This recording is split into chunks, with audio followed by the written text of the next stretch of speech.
continues to make history. We are live, man.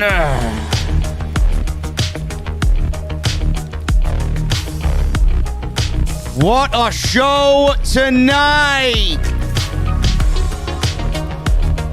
And my God, what a show next week.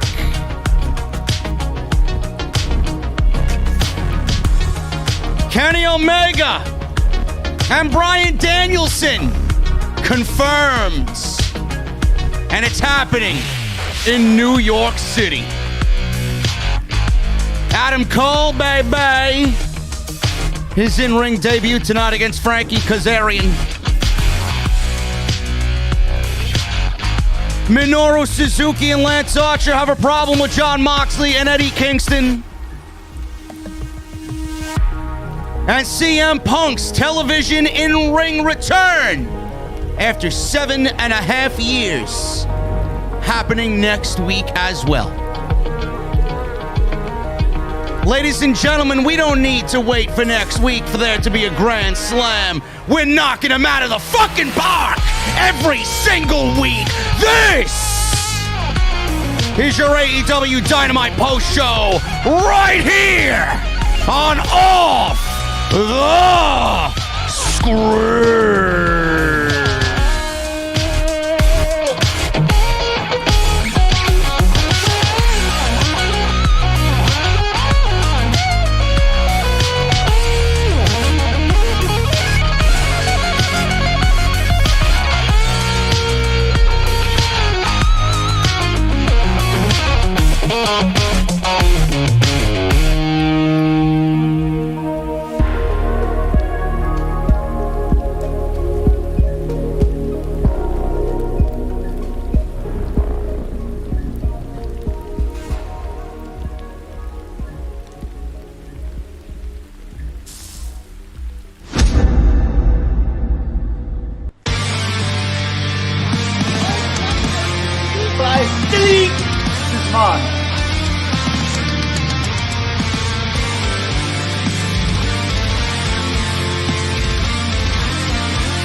What is going on, guys? Thank you so very much for joining us right here on Off the Script. This is your AEW Dynamite post show for September 15th, 2021.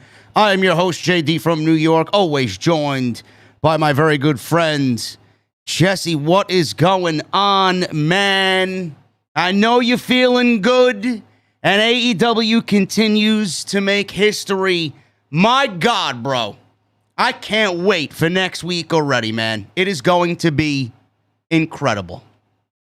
Yeah, they've built themselves quite the little mega show here, haven't they? Oh my God, man! I don't know how they're going to be able to contain that in New York City. I really don't. That is crazy. They're doing the right thing by. And this is quickly after a pay-per-view, but they're already building to another big show in between pay-per-views. That's really, really good. Well, this is exactly what the entire Grand Slam thing was going to kick off, and this is going to be exactly what Tony Khan wanted it to be. It's going to follow the same format and the same formula as what WCW did with Clash of the Champions. And this is fantastic because we have all these weeks in between All Out and Full Gear, and you're throwing something like this in the middle of that that's not only going to draw their biggest rating ever, but it's also going to lead into Full Gear, and everything that comes out of the show is going to be a major proponent to what happens there, man. This is exactly the formula that we all really desired as professional wrestling fans. This is great. I love it. It is good. They're making all of their cities, all of the places they visit, they're making them important in their own right. And they're doing that. What I do like is they're using that as a catalyst to push a lot of stars to the forefront for a little while, at the very least, who are from said area or who have ties with that certain area, things like that. And it's a good reason to put them on the show, and it's a good way to pop the hometown crowd. I mean, I like how they do that everywhere they go. Yeah. So the biggest news coming out of tonight's show, guys, is Bryan Danielson and Kenny Omega. It is now official. Next week, AEW Dynamite Grand Slam, Queens, New York, Arthur Ashe Stadium, one-on-one for the first time ever, I believe, in AEW anyway. But, Jesse, the one more important thing and the biggest caveat here is they will not be wrestling for the AEW Championship, and this is just to see who is the better professional wrestler. And I love that because it leaves this very much open-ended, and quite honestly, I love the fact that their first match is going to be a non-title. There's a lot of unpredictability going into this. Either one of these guys can win, and even though it's AEW World Champion Kenny Omega against Bryan Danielson, the fact that this is his first match in AEW and mixed with the fact that Kenny Omega is the world champion, very unpredictable atmosphere next week in Arthur Ashe Stadium. He did. What's weird about this is that creatively they booked themselves into a corner, but did they really though? I mean, because like you just said, it's Kenny's the reigning champ. This is Daniel Bryan's first match in the company. Neither one should be losing. It's a match that everyone on the planet wants to see. And the fact that this non-title match does kind of eliminate the, title changed, Bryan coming in and getting an early title shot. It eliminates all of that. So it's just a matter of who's going to win. I mean, either way it goes, if whoever loses shouldn't be losing. But the fact that the match is happening, everybody is grateful for. So this is going to be really, really, really interesting. Indeed it is, man. That show next week is going to be loaded. We also have MJF versus Brian Pillman Jr. We have Ruby Soho versus Britt Baker for the AEW Women's Championship. We have Jon Moxley and Eddie Kingston versus Minoru Suzuki and Lance Archer. We have Sting and Darby Allin teaming up against FTR. It's an unbelievable show. We're going to get into all that, but I want to thank you guys first and foremost for joining us here tonight on Off the Script. It is September 15th, 2021. We're going to talk more about Kenny Omega, Bryan Danielson, and everything that happened on tonight's show. CM Punk was on commentary for most of the show until he got taken out by Team Taz, which we will also dive into as well with his announced match against Will Hobbs happening next week on Rampage. First time in 7.5 years, CM Punk will be on national television wrestling in the squared circle.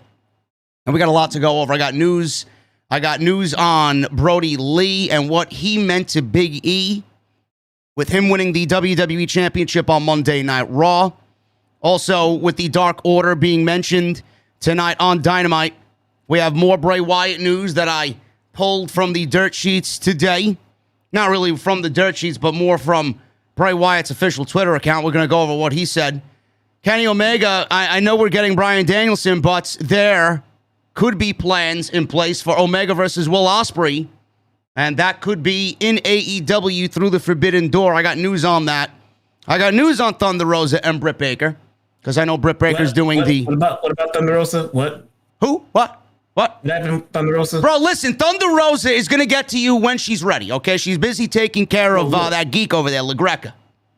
Bro, I got security watching by the door. I got my dog out front. Listen, man, you better watch your mouth.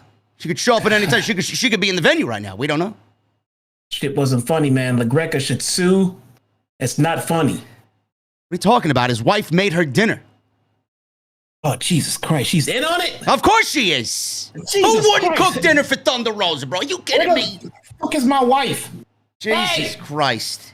Got news on All Out as well. Big success for All Out. And listen to this one, Jesse. We're going to talk about this when we talk about the attack from Team Taz on Punk. Fox offered to help. WWE signed CM Punk, and WWE declined. Imagine that. Fox wanted Punk, bro. Yeah. That's great. Yeah. I want a lot of things too. So do you. It makes sense. I mean, Who are we kidding? It doesn't matter what Fox would have offered. I know. There's nothing they could have offered Punk to actually sign with WWE. Listen, you ain't telling me something I don't know. It's in the news. That's all. But I find it to be funny. Is the front door locked? This guy over here, is crazy about Thunder Rosa breaking into his home.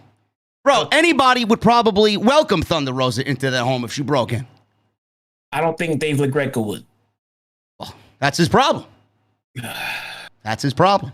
Anyway, we're going to get into it all, guys. Adam Cole's debut as well tonight. Lots to talk about. I appreciate you all joining us here on Off the Script. Follow me on social media at JD from NY206. Please go and check out the social media. We just hit 34,000 followers on Twitter. Thank you guys very much for being a part of this with me. Without you, this show is absolutely nothing. Go follow Jesse if you guys want to as well. You see his @ on the screen right there. Make sure you guys go check out all the other videos that we might have missed on the channel, or you guys might have missed. I didn't miss anything. I've been on my game so far this week. It's only Wednesday. Monday Night Raw. We talk about the Big E WWE Championship title victory. We'll get Jesse's quick thoughts on that a little bit later as well. Also, the revamp, NXT 2.0, which was pretty much a laughingstock, as anybody expected it to be. And Vince McMahon and Bruce Pritchard's vision of NXT did not get off on the right foot last night. Lots to talk about there. We had almost 3,200 in the venue last night for an NXT post show. So thank you guys very much. If you missed any of that stuff, go check that stuff out on the channel homepage. It is there for you. If you guys want to support the show, you could definitely do that. Patreon.com/JD from NY206. That is on Patreon. Make sure you guys go get your t-shirts. Bonfire.com is now officially partnered by YouTube. If you guys want to go get your t-shirts, everything you need is linked underneath the video player right now. Click the shirt you want. It'll take you right to the website. Easy as Titus's cheesecake is what I say. Go get yourself a nice t-shirt, and that is bonfire.com.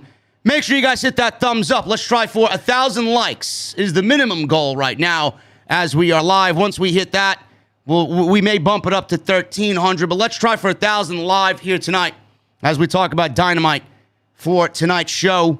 And make sure you guys hit that subscribe button down below. Turn on the bell for all notifications. I'm here every single week, live during all of these shows after they immediately go off the air. And today's show was once again sponsored by my great friends over at Magic Spoon. MagicSpoon.com, code SCRIPTS at checkout, or you guys could just use our unique link, MagicSpoon.com/script. You guys are going to save $5 off. And I want to thank them for once again supporting the show. We'll talk about my good friends over at Magic Spoon a little bit later. I know Jesse, I don't know if Jesse eats cereal or indulges in cereal during the morning hours, but we got to get him on some Magic Spoon as well. It's really nutritious, bro. 0 grams of sugar. I know you like all that other store-bought shit, man. You got to get on the Magic Spoon. Yeah, it sounds delicious, bro. It does. We'll talk about it a little bit later. Thank you guys very much for all the support. Jesse, I want to start off with the news. Of course we do. I got to stop. I got to halt. We got a bomb. We got a bomb in the chat. Who is it? Let me see. I don't even have my thing. Oh, my goodness. Holy shit. I don't even have it up. What's going on here? Where the hell? Woo. Paul Wu. Where the fuck is it? It didn't even hit my screen yet. Yeah, Paul Wu with a $100 bomb. Paul Wu with a $100 super chat. Thank you very much, Paul Wu. We got a lot of super chats coming on, and I had the fucking screen off. Hey, JD, I appreciate you and Jesse always giving your honest take on Wednesday night. It always makes me proud to be a part of the OTS family and to see the growth of your channel, plus puts a smile on my face. Kenny Omega versus Bryan Danielson, scale breaker. Paul Wu with the 100 bomb coming on in. We got a couple of bombs in here. Holy shit. We got one from Paul Wu. We got one from Coiled Phoenix, a $50 bomb. We got one from Sambino X with a $50 bomb. You guys are killing it already, man. Thank you guys very much for all your support. The super chats are open, man. The bar is open. Go get your drinks. We'll hang out at the end of the show, man. Thank you guys very much for all of your support on the podcast. Double lock the front door. Jesse, Thunder Rosa does not care about you at this very moment, bro. She's going to take care of LaGreca first, and then I'm going to slip into her DMs, and then I'm going to fucking set up a beating for you, okay? She moves fast, man. You see her at the airport on Twitter. She moves fast. I know she moves fast. Look at how fit she is. She moves fast. I'm prepared. She's going to go after you and then the doctor. And then she's going to be the AEW Women's Champion. And then we can all celebrate. Then we can have a nice little fucking party for Thunder Rosa. We love Thunder Rosa. I'm looking at the replies and the comments to this. You assholes are cheering this. She's committing assault and battery on an innocent man. Oh, my God. You believe this geek? What the fuck, This guy's worried about Dave LaGreca and Thunder Rosa. Be grateful it's not you, clown. Yeah, because I'm checking my front doors. Jesse is shook in the chat. Hashtag Jesse is shook in the chat right now. Anyway, let's get into the news, guys. We're going to go over the AEW news. That's what we usually do here before we break down the show. Jesse, Big E won the WWE Championship on Monday Night Raw in a failed attempt at a desperate attempt at ratings. I'm happy for Big E. I know you're happy for Big E. We all love Big E. But when he won the WWE Championship, he was actually on the bump. And he talked about what the victory meant to him and what it would have meant for Brody Lee, as he was, obviously in Brody's life. They worked together in WWE. Both men, very good friends, and influential was Brody Lee, not only on Big E, but many people in this industry. He was on the bump. Big E was asked about what it would have meant to Brody. Big E then revealed just how close he was with Lee and stated that Lee would have been one of the first to congratulate him and knew he would be happy for Big E. He says this: "He was on my mind throughout, immediately after, and I love him dearly. I miss him. One of my very best friends. I still stay connected with his wife. He's somebody that means so much to everyone that knew and loved him, and I just want to do my part to continue shouting out my boy and keep his memory alive. Just continue to let people know how incredible of a human being he was, as well as a friend. He continues to mean so much to me. I wish he was there to hug backstage and talk to you, because I know how he was as a man. He would have always been the one and one of the first people to congratulate me. I do miss him, and I know he would have been happy for me." End quote. Beautiful words by Big E in regards to Brody and what would have happened if Brody was here with us today after he won the WWE Championship. I know a lot of people share the same opinion that I do. And I know a lot of people are excited about Big E winning the WWE Championship. Clearly, everybody has their reservations as far as WWE creative is concerned. And I stated my piece on Monday night about it. Jesse, what did you think of the Big E title victory? What do you think about him and his words to Brody and about Brody? And what does this title victory mean going forward for Big E? I think what happened was, and I saw, all of the hate you got about what you said about it and everything else. And I agree with everything you said about it. But I think there's a simpler way to maybe put it to help all of the people who don't get it. I mean, it'd be kind of like this. I mean, what if, in a scenario, what if Raw just started and the show came on and WWE said, all right, we're going to take the title off of Lashley and give it to Big E. Here you go. Big E's champion. Well, nobody would be happy about how he got the title, but it doesn't mean that Big E doesn't deserve it. It just means that they did not create a first-time championship title moment that can never, ever, ever be done again. Big E will never, ever win his first title ever again. So they had a moment to create something really, really, really special.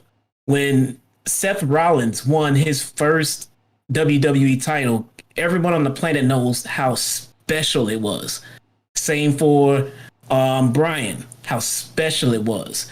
Even Kofi. I mean, it was, within itself, very organic and very special to the fans and everything else. Big E's, it's great that he has it, and I don't feel anyone's more deserving. I just think they failed at presenting it at a more emotional moment that could have been done for him. No, I absolutely agree, and that was beautifully said. I don't need to reiterate what I said on Monday, but I'm all about moments. And Jesse put it perfectly. WWE doesn't create moments. They don't create genuine moments. Everything has a forced agenda and some sort of narrative behind it. And even though that we're all happy for Big E and everybody on social media is happy for Big E, and I'm glad that you are, that doesn't mean that I hate Big E being champion. That doesn't give you the right to come on here and call me a racist because I question Big E winning the WWE Championship, whether it was the right time or not. You guys aren't seeing it from my perspective. There's no reason why it needed to happen on Monday night when they knew what they were going up against in Monday Night Football. It was a knee-jerk reaction that actually was brought into the creative plans legitimately the Monday before Big E won the championship. Friday, to be exact. That's when they came up with the plan and the decision to have him cash in. Big E says he didn't know he was going to win the title until Monday Night Raw in the afternoon. Yeah. So why are we shitting on what we think here in regards to that? Meanwhile, all we ever wanted was Big E to win the championship and have it really mean something. And right now, it just doesn't mean shit. So, yeah. And plus, I don't think WWE Creative deserves the benefit of the doubt because look at what they did with Kofi's title run. It was all right, but look at the way he lost it. And look at what they did with Big E winning the Intercontinental Championship. Do you guys trust WWE to book Big E as the WWE champion when they couldn't even get it right just with the Intercontinental title? No. WWE has a tendency to be able to book heels much better than baby faces over the last decade or so. Yeah. And I don't know how they're going to book a babyface world champion Big E correctly. I don't know how they're going to do this one. They're not going to do it, and we will talk about this more on this weekend's episode 391, guys, but wanted to talk about that, being that the Dark Order is actually gaining some traction in this storyline about them breaking up. And speaking about Brody Lee, I'm going to transition right into this one, Jesse. I don't know if you've seen this one on social media. Fans are now anticipating Bray Wyatt sooner rather than later in AEW. Now, we all know that he was released from WWE. We all know how talented and creative Wyndham Rotunda is. He was released from WWE in late July. And we don't really know what's going on with his 90-day non-compete. I'm hearing September 28th or 29th. That is where Dynamite will be debuting in Rochester, New York. That was actually the same place where they were supposed to debut Brody Lee and have him come out and be the leader of the Dark Order right before the pandemic hit. So that would be a massive coup for AEW if they actually debut Bray Wyatt or Wyndham in that same role in Brody's hometown. I hope that's the case. But I'm also hearing October 30th as far as his non-compete as well. So we don't really know what's going on there. There's a lot of mixed reports about this. But the Dark Order angle is running. They're losing focus. It looks like they're breaking down. And Wyatt on social media today hinted that he will be seeing fans again very soon. He tweeted this today, and I quote, "Everything will be clear. I'll see you all very soon. Revenge is a confession of pain." Now, Meltzer is obviously, he's in the know on something. He says that Impact Wrestling is also wanting to sign Wyndham. We know he's not going there. He's going to go end up in AEW. But imagine if he shows up in Rochester, Brody's hometown, and leads the Dark Order, and we see a brand new Dark Order. What do you think is going to happen here? And do we see him sooner than October 30th? Yeah, the beautiful thing about pro wrestling today is that it's very easy for someone like Tony Khan to get a gauge on what the fans want. We wanted FTR, we got FTR. We wanted Moxley, we got Moxley. I mean, he can just bruise social media and see who the fans want. We wanted Bryan, we wanted Cole, we wanted Punk. And Tony Khan has went out and gotten us all of these people. So he sees the writing on the wall. He sees that we all want Wyatt. And he sees that we all want Wyatt to be the new leader of the Dark Order. So that all being said, I feel safe in assuming that if that scenario, if it's at all entirely possible, then we'll get it. Because Tony Khan has been doing nothing but giving us what we want. If it doesn't happen, and this is a feeling that we're going to have to get used to, that if something that we really want doesn't happen, I feel safe in saying that it was just not in the cards right now. Because Tony Khan has made it a point to give us what we wanted. And if we don't get it, not everything can be done, guys. Not everything can be just fixed with words and money.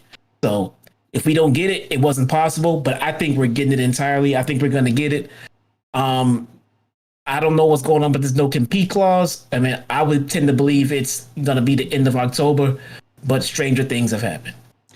Yeah, we will see what happened there. I don't know what's happening with the non-compete. I'm hearing two different reports about two different dates, so we will see what happens there. But yeah, you are correct, Jesse. I think Tony Khan knows exactly what we want. He's doing everything in his power to give us what we want. If he can make it happen sooner, he's going to. If not, we're going to have to wait. I do think we're going to end up getting it. And I can only imagine picturing it right now with Wyndham with a live microphone on his first very episode of Dynamite. And it's going to be an all eyes on him moment because God knows what he's going to have to say, especially in regards to Brody, if he's leading the Dark Order. It's going to be incredible. Yeah, it's beautiful. It's beautiful in the sense, and it takes a load off of creatives' plate in AEW because as you get a Wyndham Rotunda and you try to figure out, okay, what should we do with him? Yep. The fans are telling you what they want to see with him. Yeah. I mean, you can always swerve, but it'd be much easier to say, let's give them what they want. Let's tweak it a little bit, but let's give them what they want. So hopefully that's what they end up doing. He probably has an outline for the next 6 to 12 months about what he wants to do, if so, with the Dark Order. And I can only imagine him with some creative freedom to do what he wants, whereas he was handcuffed in WWE with The Fiend. Not initially, but as the months went on, that gimmick pretty much became more Bruce Pritchard and Vince McMahon than it did Wyndham. So you can imagine him with all the handcuffs off and him leading the Dark Order through his eyes and what Brody would want. It's going to be incredible. So I agree. And also one more thing, I think, this is me personally, I've heard nothing about this, but I think soon, maybe like at the same time, maybe a little bit after we get Wyndham Rotunda, I think we get Eric Redbeard as well. I think he brings in Eric Redbeard in that storyline to help him with the Dark Order, Brody dynamic and things like that. Now, you saw something. I actually would love to see that, so I hope that actually happens.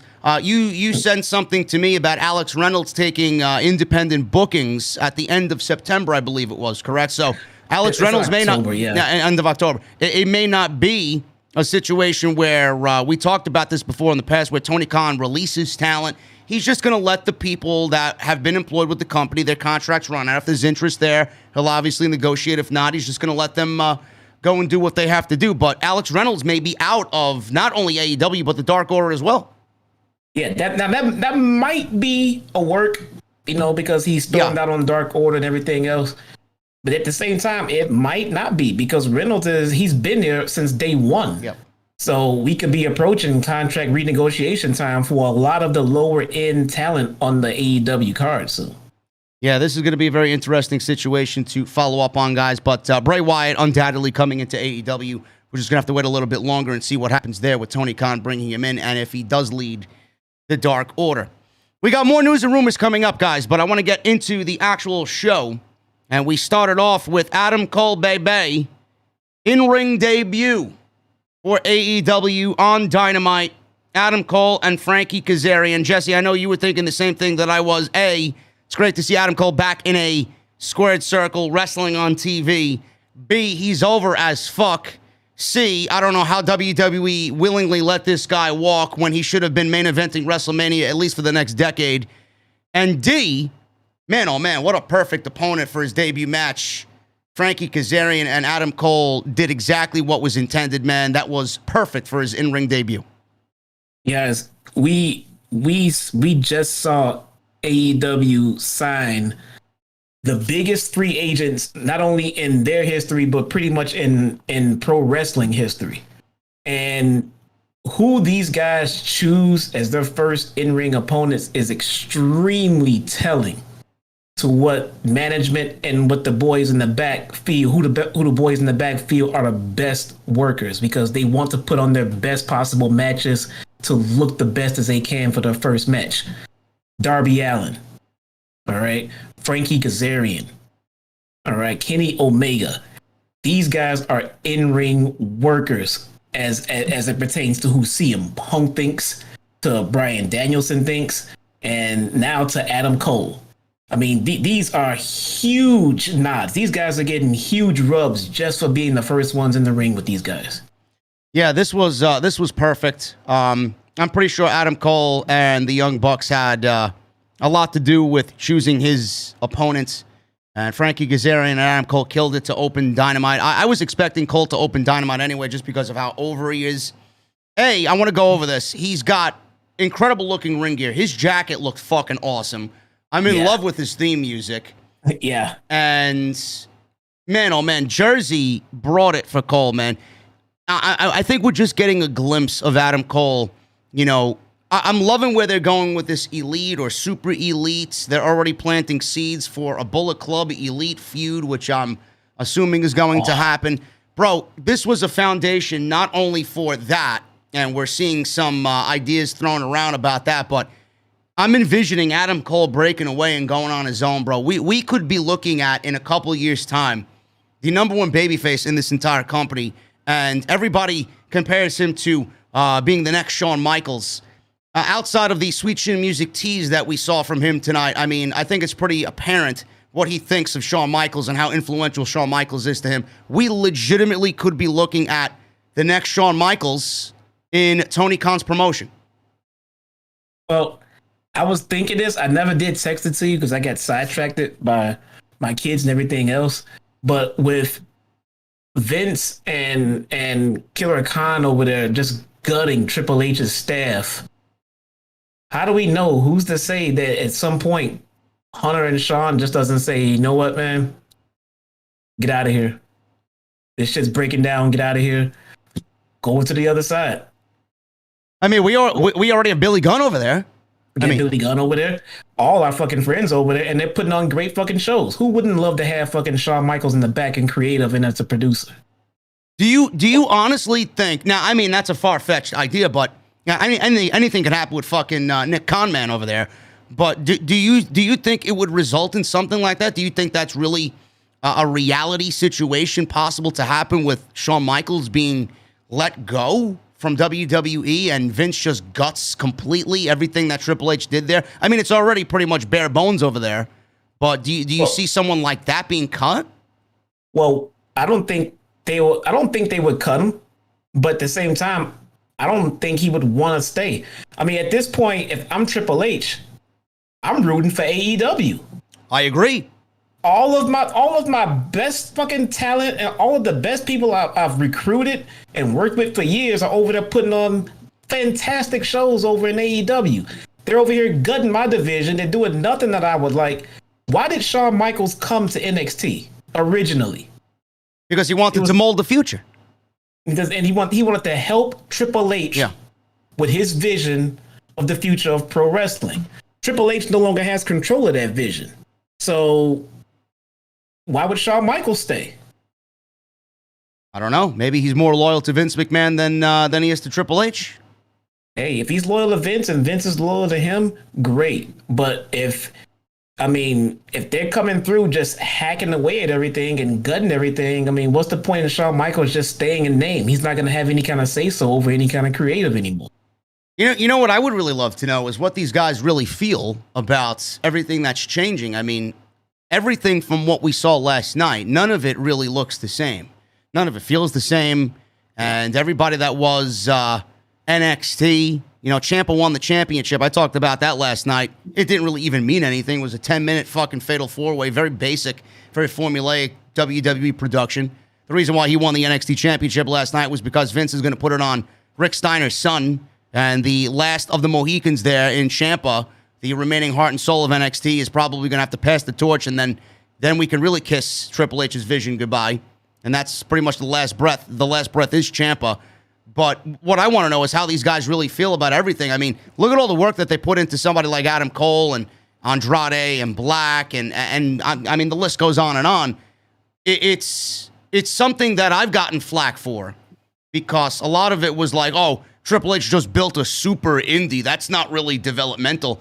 But in the beginning stages, when you and I were on NXT's balls, and we loved it every single week at 1 hour, and we watched it as religiously as we do AEW now, Jesse, it was a developmental, and they were doing a developmental right, and Vince didn't embrace that developmental.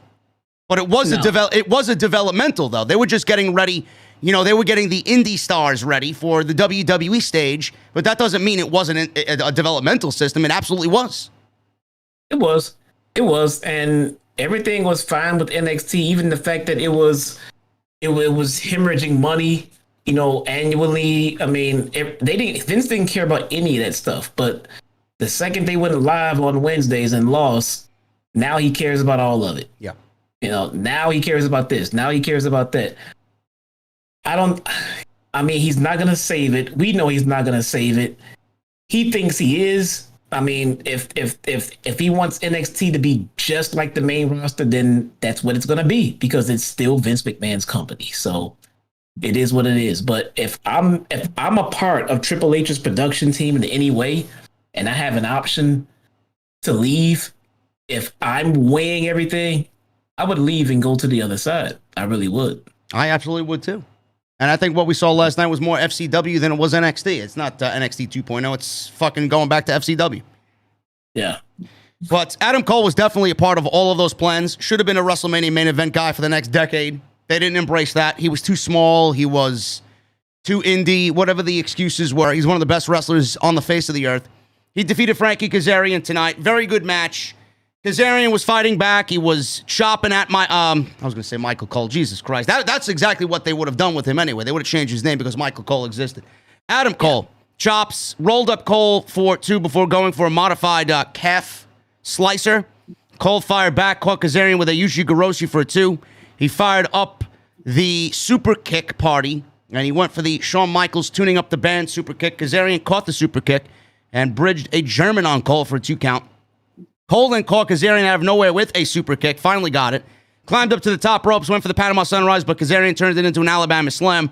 Followed her up with a springboard leg drop that looked beautiful for a 2 count.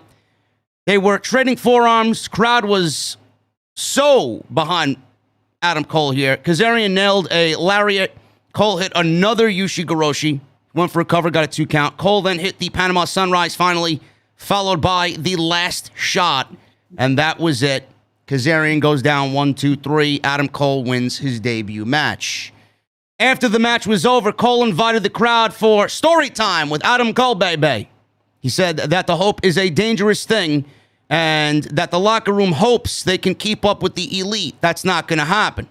The 3 guys who have gotten under his skin since he arrived in AEW are Christian Cage, Luchasaurus, and Jungle Boy. He challenged them to take on himself and the Young Bucks in a 6-man tag. The Super Click is back, baby, and there's nothing anyone can do about it.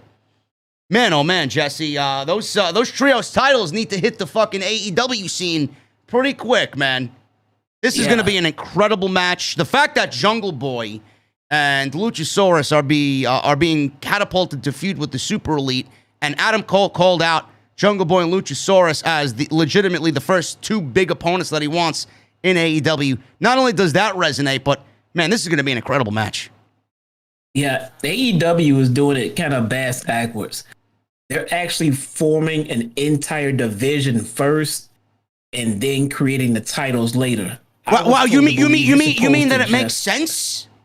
Yeah, I don't get it. I thought you were supposed to just create the titles and then just figure out who's gonna hold on to them later. Well, you mean the women's tag team championships in WWE? I didn't even notice the correlation there, but yeah, that's a good point. Yeah. You know those titles that mean absolutely nothing in WWE because there's no fucking tag teams. God, how many trios teams do we have in AEW? I've lost count. 24? I've lost count. Right now they need those titles, and the Elite would be fantastic to get a hold of them. The Bucks just dropped their tag titles. You put the trios titles on the Elite. Kenny still has his title, and they can prance around, and the Bucks can do the same thing for the trios titles with Cole that they did with the tag titles for the Lucha Brothers. Listen, man, I'm already envisioning after what we saw at All Out. You and I were both there live in that steel cage match with the Lucha Brothers and the Young Bucks. I'm already envisioning a fucking rematch between the Young Bucks and the Lucha Brothers, but this time trios. Ed Andrade and Adam Cole, baby, for the trios championships, bro. Holy shit. The next chapter of the Bucks Lucha Brothers are going to be for the trios championships. Man, that's after just after not Lucha fair. after Lucha Brothers drop it to Santana and Ortiz. Imagine that. God, how do you not get excited? How do you people not get excited about that? AEW just out here cheating right now, man. This is just not right. They are so OP right now. It's like, why do you need a custom creation in a video game, bro? Look at their fucking roster. Yeah, I mean, no shit. Oh man, creator mode. Just go to your DVR for Dynamite. I know, man. I absolutely could see that happening. But yeah, you know, those trio championships need to make its way to the scene right now. But whenever we get that match, I thought we were going to get that match next week at Grand Slam. I mean, that show's already stacked. We don't even need that show. That may actually happen next week on Dynamite. The following week after Grand Slam, rather, 2 weeks from now. That's crazy. Unbelievable, man. So Cole is challenging Luchasaurus, Jungle Boy, and Christian against the Super Elite. Gonna happen, and it's gonna be great. We got Fuego del Sol and Sammy Guevara. They were backstage. Fuego has a new contract and a new car to go along with it. I don't know how much Tony Khan is paying him, but it looks like that he went to the scrapyard and bought whatever was on the lot there. What type of car was that, Jesse? Mr. Automobile over here. He bought a Hyundai. A Hyundai. Nice family car. Not even a Honda. It was a Hyundai. I mean, maybe it may have been a Sonata. I couldn't see if it was a coupe or a sedan, but it's like a Hyundai Sonata. Nice family car there. That's not fucking good. No, it's not good. No, not good at all. And he bought this car with his AEW contract money, and he's already offering it up as a sacrifice to Miro, as he is asking for another TNT Championship match against Miro. He's putting the car on the line to get another match. Yeah, this is not going to end well for that car. No, because Miro's going to destroy Fuego, and then he's going to destroy the car. And then him and his flexible wife are going to have sex on the car like they did the tank at WrestleMania. They are. He is going to fuck CJ in that car. Oh man, Miro is great, man. Listen, man, Miro is doing his thing, bro. You can't hate on Miro. Doing good, doing real good. We got the Lucha Brothers, Jesse, against the Butcher and the Blade on Rampage for the Tag Team Championships. This is going to be interesting. I know you're a big fan of Butcher and Blade. This is going to be a great match. Yes. Looking forward to this one. This is where they needed to be. I mean, they were floating, and I mean, they're hanging around the HFO, and they had an injury to the Butcher, but this is where they need to be. They need to be mixing it up with the tag champions on TV. That's where Butcher and the Blade needs to be. Speaking of which, Punk was on commentary tonight, guys. He said this about Jungle Boy. It's in my notes. If you got a problem with Jungle Boy, chances are you are the problem. Jesse, I think that is directed towards you because you apparently have a problem with Jungle Boy, and you mentioned the last 3 weeks, fuck Jungle Boy. Fuck Jack Perry. I heard that comment. I'm definitely the fucking problem. Would you like to fill us in on why? Not only does he have beautiful hair, bro. I mean, oh my God. But this guy's got everything going for him, man. Feuding with Adam Cole. He's with you know who. He said he's got everything better than Cole. He's a better wrestler. He looks better, and he's got better hair. He's got a better girlfriend. He didn't say that, but he missed that part. I got a better girlfriend too. He know he was thinking it. He knows we were thinking it. Listen, man, 1 in the chat for Anna J or 2 in the chat for Britt Baker DMD. Come on. Oh, God, man. It's going to be a split decision, man, 50-50. Both are beautiful women. So they are. I mean, and they can both wrestle. But guess what?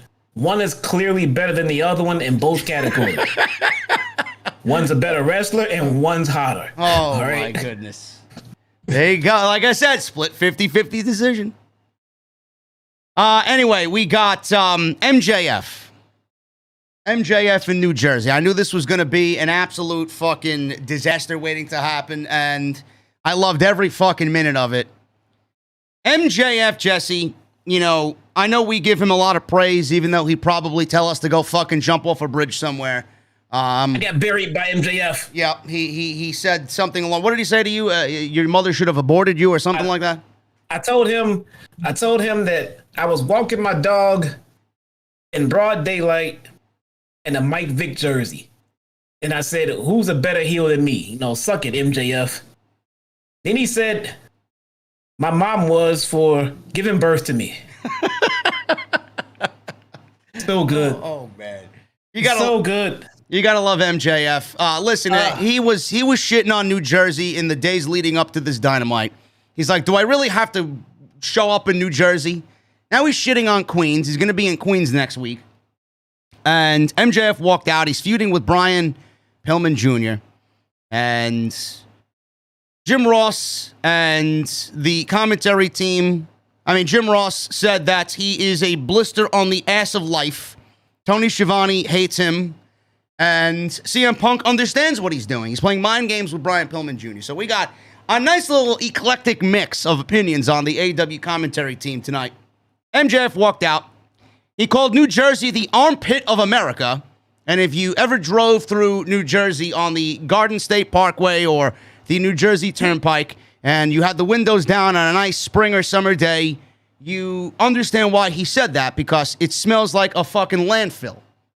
So it is indeed the armpit of America. Punk said he thought MJF was from New Jersey. He is not. He's from Long Island.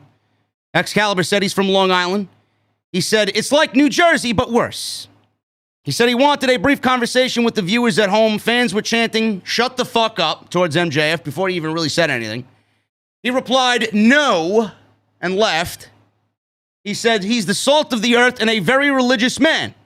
He wanted to have a conversation with the late, great loose cannon, Bryan Pillman. So he looked up to the sky and he was talking to Bryan Pillman, who is in heaven. And he said, dear Mr. Pillman, who am I kidding? He looked down and said, hey, Pillman, we gotta talk. So I laughed hysterically at this because it's MJF. What else would you expect? So he then starts talking about his widow, Bryan Pillman's widow, Bethany. He called her Methany. Methany. Again, I laughed my ass off.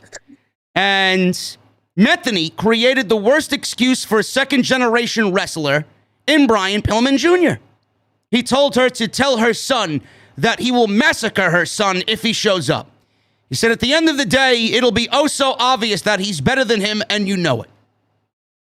And that was just pretty much a summary of what he really said tonight. But, Jesse, I think the one thing that I know you and I were talking about, or thinking at least, in regards to this MJF and Bryan Pillman Jr. situation is, man, oh man, MJF is doing legitimately some of the best work he's done in 2 years, promo-wise here against Pillman. And this nuclear heat, if this doesn't get Pillman Jr. over, bro, I don't know what will. He's looking like a fucking superstar, courtesy of MJF. And if he does get the victory next week at Grand Slam, hopefully it catapults Pillman Jr. to that next level, a level that a lot of people apparently want to see him at. The match will be pretty damn good because Pillman is very underrated in the ring. I remember when he started, he was, greener than shit, man. Yeah. But he's come a long way. And man, him and Griff, there's no way in hell he's fucking beating MJF, man. Listen, man, if he does, I would not be surprised, but I agree with you. MJF lost to Jericho. There's no way that MJF could go into Grand Slam and lose this match. Yeah, there's just no way. But it doesn't matter because Pillman is going to come out of this feud shining much brighter than he did when he entered it. Yeah. A lot more people now know about Bryan Pillman Jr. because of what MJF has been doing to his family and what he's said about Bryan Pillman personally on the microphone. This is verbally getting Pillman Jr. over to the next level. I don't really expect Pillman to win, but everything that MJF is doing right now is brilliant in regards to building up his challenger next week at Grand Slam. You know what the guy did? Pillman went on and said how his sister had the baby and everything else. And fucking MJF came out and called the baby an abomination. It's fucking... Oh, man. He's like the baby. I don't know what his exact verbiage was. Abomination or the baby is ugly or something like that. Something along those lines. But it was in typical MJF fashion. But oh god, again, we could sit here and sing his praises for what he's done so far. He's only 25 years old. I'm telling you guys right now, you can quote me on this. When he wins the AEW championship, it's going to be the greatest promo of the entire wrestling year. I don't even want to know what he's going to say, and in what city it does happen in. It's going to be as big as anything as far as the nuclear heat he got in New Jersey. Wait till he gets to New York City next week. If they don't give him a microphone before the fucking match, I'd be shocked. They have to. Yeah. Yeah, you thought this guy was a prick now, man. Wait until he is the AEW champion with extra mic time, and he can say and do whatever he want as champion. It's gonna get insane. I cannot wait to see this guy become champion one day. People in the chat said he called the baby a mutant. Yeah, there we go. Oh man, that's a great word, man. You don't see that word thrown around a lot. Mutant. Oh man.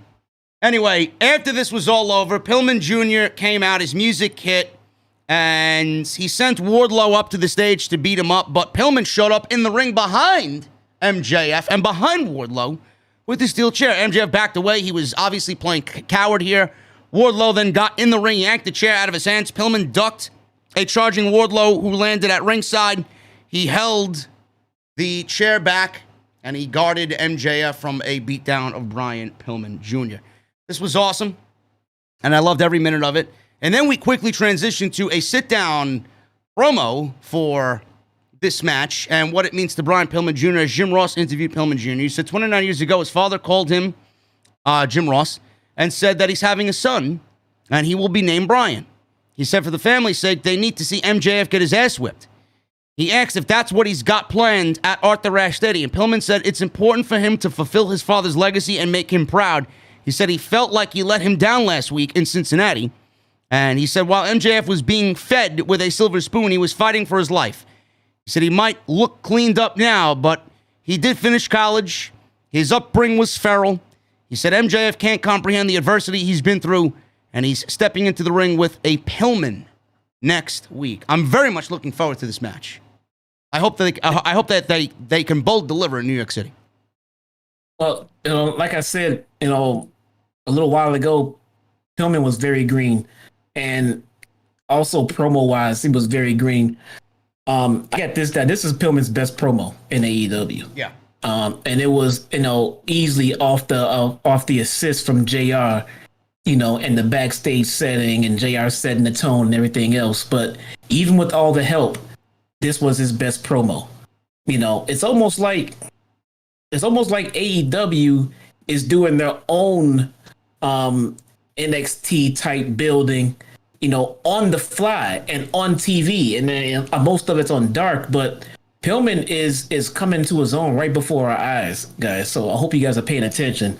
That name in pro wrestling is as close to royalty you can get without being a Hart or NOIE. It's just that Vince doesn't like to push the Pillman name, but it looks like Tony Khan is going to. So we're looking at the early stages of a big star down the road.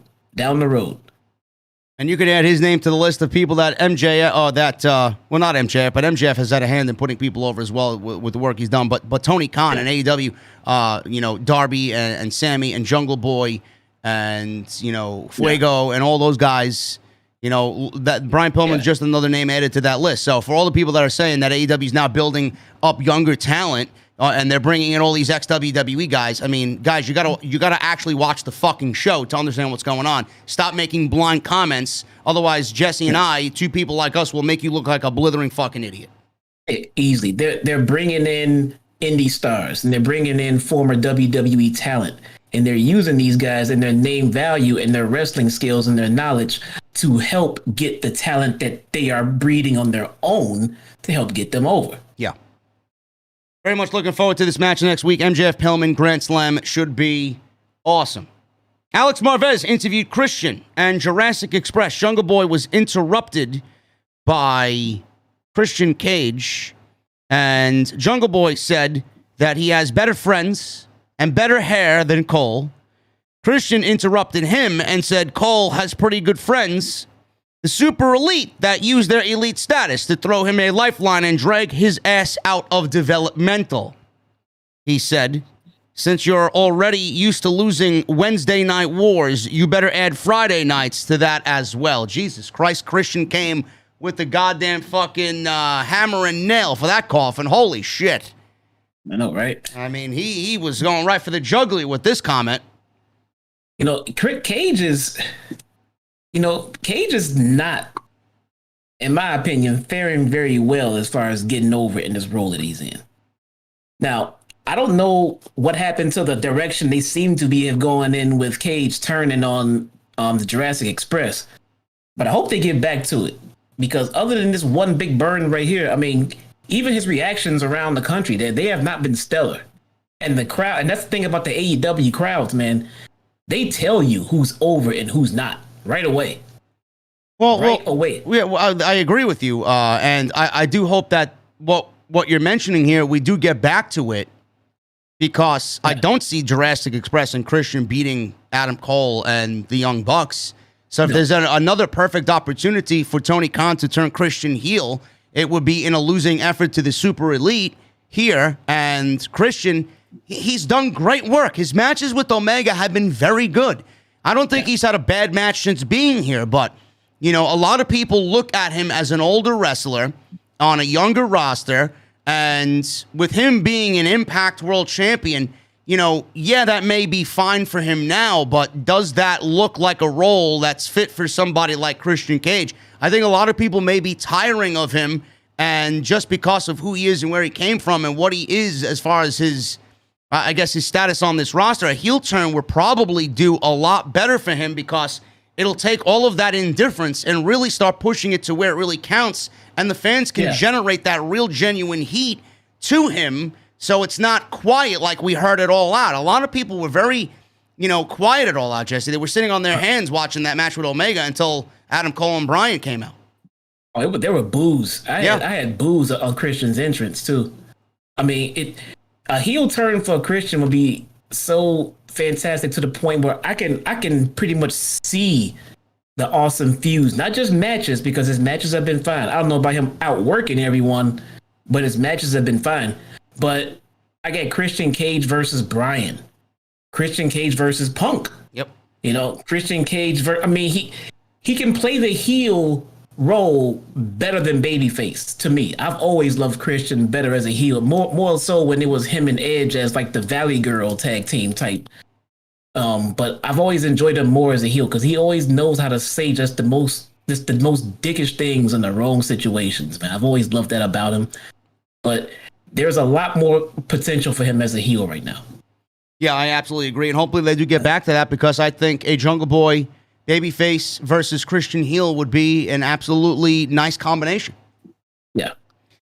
We got Dante Martin and Matt Sydal versus FTR. That's Dax Harwood and Cash Wheeler. Jesse, you told me tonight that you don't even remember, even though I know you do, you don't even remember Dante Martin's tag team partner's name. You don't even know his brother's name. You think I'm kidding? I don't remember it, bro. Darius. Yes. What's his last name? Martin. They're brothers. Oh, well, they're brothers. Okay, yeah. Never mind. What's his situation? What's his injury status? I don't know. I was thinking about that today. I haven't heard anything, but good on Tony Khan for not keeping a half of a tag team out and having them waste away, paying them and not using him, right? Yeah. So we got Dante Martin here, really keeping the top flight dynamic alive. And when he comes back, when Darius comes back, it'll be just like he never left, because of the work that his brother's been doing, and he's been killing it lately. Yeah. I don't know what's going on with that injury, but it seems like it's been pretty long term right now. So maybe it's close. I hope it's close to a return. If not, it looks like, I don't know. It looks like Dante is settling in the singles division a little bit too much for me, because they were doing so well as a tag team, and now they're pairing up with Sydal and everything. I mean, I hope he comes back soon, because that tag team, the sky is the limit for them, especially with the Bucks running that tag division. Yeah, I mean, if there's anybody that he's going to team with that really makes sense, it's Matt Sydal. I'd rather see Matt Sydal team with Dante Martin instead of Matt Sydal teaming with his brother, Mike Sydal. So yeah. I like this dynamic better, but the match with FTR was really fun. FTR isolated Martin in their corner. Martin used his quickness to reach Sydal for a hot tag. Sydal fought off FTR with some leaping kicks and some strikes. He faked a dive before landing an assisted combo dive with Martin on both FTR. FTR regained control. Martin then made another tag to Seidel, drop kicking both FTR for his entry into the ring. And we got Cash. He was hit with a running senton, and Martin and Cash exchanged cradles until Dax tagged in. Sunset flipped cradle from Martin, got a very close near fall. Dax baited Martin into an attack from Cash. He tried to fight both guys off, and he eventually ran into a big rig that looked fucking brutal for the 1, 2, 3, and FTR win against one half of Top Flight and Matt Sydal. After the match was over, this is some crazy shit here. If you ask me what was going to happen, actually, no, it didn't happen at the end of the match. We'll get to it a little bit later because FTR were back on the same show. I might as well talk about it now. Jesse, they attacked Sting and Darby Allin, and we got Sting taking a fucking spike pile driver from FTR in 2021. If you ask me if we were going to see Sting take a spike pile driver in AEW, I probably would have laughed at you directly in your face. That looked like it was fucking every bit as nasty as anything I've seen. Yeah, it was. And, you quickly forget that, you see someone in the ring, you forget that they're involved in other storylines and other angles. So then when FTR popped up, I was like, oh, yeah, that's right. I forgot what Tully was talking all that shit about Sting. And then here we go. It all makes sense and ties together. And now they got a match at Grand Slam next week. We got Darby and Sting against FTR. Tully Blanchard's involved. They mentioned each other back and forth. It ties into the Shawn Spears thing. Everything makes sense. Everything flows from one week to the other, folks. It's not that difficult to book a wrestling show. Meanwhile, on Monday night, it's like fucking pulling teeth to have things make sense. Crazy. Yeah. Anyway, we got, after the tag team match, we got Malakai Black, who I love. I think the presentation of Malakai Black and I think everything that they've done with him, they haven't overexposed him. They haven't pushed him too hard. Everything is just going at the right speed, and we're seeing him just enough. Malakai Black was sitting on the stage. I love his entrance. The light goes out. He's on the second turnbuckle, standing in the ring. And then the third time it happens, he's sitting in the ring with his creepy mask on. I love the presentation so far. Black pointed out that Rosario Dawson was sitting at ringside. And Rosario Dawson, if that name sounds familiar to you, not only is she an actress, but she was actually one of the judges on the Go Big Show with Cody Rhodes on TBS. She stepped over the ringside barricade and approached Black, and Black approached her. Then, Jesse, all of a sudden, your favorite professional wrestler in the world, Cody Rhodes, wearing a dark red suit, as if we needed to see him any more than we already do. Fucking eyesore that he is. Walked down the stands through the crowd. Rosario Dawson leapt onto Black's back, choking him out. Cody hit the ringside area, charged at him, punched away at him. Cody was wearing this red suit, couldn't miss him. He took it to Black. He didn't get much of a pop in the crowd, but the crowd loved the brawl. They brawled up the stairs, and they were throwing beer at each other, right hands, left hands, kicks, fighting all the way up into the concession area until we did not see them anymore. And Punk was on commentary. He said, the last time I saw a fight between two well-dressed men, it was at a family reunion, he says. And then that was the way the segment went off the air. Nice little build towards... Actually, it's been more than just a nice little build. Black has pretty much run through the entire Nightmare family, and we needed to see Cody Rhodes tonight to build to this match next week. What'd you think of this brawl, Jesse? And are you a little bit more fearful going into next week that Cody's going to get the victory over Black, or are you pretty confident that Tony Khan's going to make the right decision here? How come Cody didn't come through Gorilla? I don't know. It's a good question. Maybe he wasn't. Maybe the interpretation was that he wasn't supposed to be there. Maybe he was walking around concessions area and then saw what was going on and ran through the aisle. Maybe he wanted a black T-shirt. Maybe he wanted a $16 bucket of popcorn. I don't know. We know this guy was sitting in Gorilla with a headset on. How do you know that? Because he wasn't walking around the concourse area looking at concession stands. Does he beat Black next week? Are you worried? Because I'm gonna be honest with you, bro. I'm a little concerned. Let's change the question. Should he be Black next week? No. Should he be Black next week? Tony Khan, bro, I hope you're listening to me, man. Somebody in creative, somebody over there. No, please. Please, for the love of God, Black needs to beat Cody. There's absolutely no reason why Cody should win this match next week. Man, we got a problem, man. We got a problem. Yeah, we got a fucking problem. Malakai Black may suffer his first loss due to Cody Rhodes, who's then gonna go away again. And man, and then we get to watch him on not only Go Big Show. Is he even on that show? I don't even know if he's back on that show for a second season. Is he? I don't know. Is he on the game show? Rhodes to the Top, or whatever the fuck his show is called. Is he on Miz and Brandy and Mrs. or whatever the fuck it is now, man? Or I don't know, man. This guy. When did he become sis? Oh. Hey, I love Cody. Yeah, listen, we love Cody. We don't love Cody when he has to win matches he doesn't need to win.